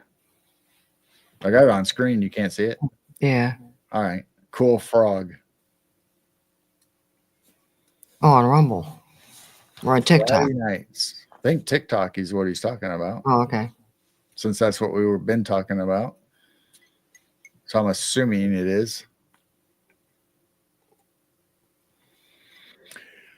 All right, everyone, we're going to go ahead and say goodnight to you all fine folks that's hung out with us for 3 hours or still here at the very end. We love you guys. Thank you for coming. We enjoy our time talking with you and sharing the few little cryptid reports and Jane's great uncle's straw in the wind column. But tonight was actually just a newspaper clipping that was from Jane's mom's collection that she saved over the years. So we're kind of adding those to it, making a new revamping the Straw in the Wind column series. So plus we got to hang out with you guys and talk about music and funny videos and show the outdoor cameras and And Claudette's still here. Oh, hi, Claudette. She's right here. Nice. So thank you all for coming. We love you. We appreciate your support. We love hanging out with you and talking with you in chat and just having a fun time, kind of relaxed, sometimes informational and sometimes just goofy. That's this world, however it flows. So we love you guys and we'll see you next time. Thank you, mods. And thank you, everyone, for joining. Everybody else that's joined, we love you. Thank you, Tammy, once again for the Yes, Tammy. Thank you for the mug gifts and go to good use. So sweet of you. And Blazer, thank you for the goat brushes. and the lantern LIB call them my puck wedgie beard brush. and my new light. Yeah, Which is that's right. Right there. Yeah, the new light. Yeah, so we got the emergency light. So that's rechargeable and really bright. Awesome light. Tammy's still here too. Yeah, thank you, Tammy. So thank you very much, everybody that's hung out, and we appreciate the gifts and the prayers and the kind thoughts that you guys all send to us, and we love you very much. And here's the and thank you thank you, Clay, and thank you for all of your friendships. We really appreciate your friendships. Yeah, we thank you guys for hanging out with us and hanging in there. And like I said, our channel is slowly growing, and we're at 1.3, slowly climbing up to 1.4, and the word's getting out there, and people just like hanging out. And whether it's in Piercing the Veil and listening to our guests or coming in here on the Night Owl Lounge. So it's been fun. We love you. Thank you, Clay, for showing our link for tomorrow's show. Yes, the Tartarian Empire and the Old World Structures on Piercing the Veil. That's 6 p.m. Central tomorrow, or today, actually. It's past midnight for us, but it's Thursday, 6 p.m. Central. And after that, Sunday. Unless you see us on Geezers on Saturday.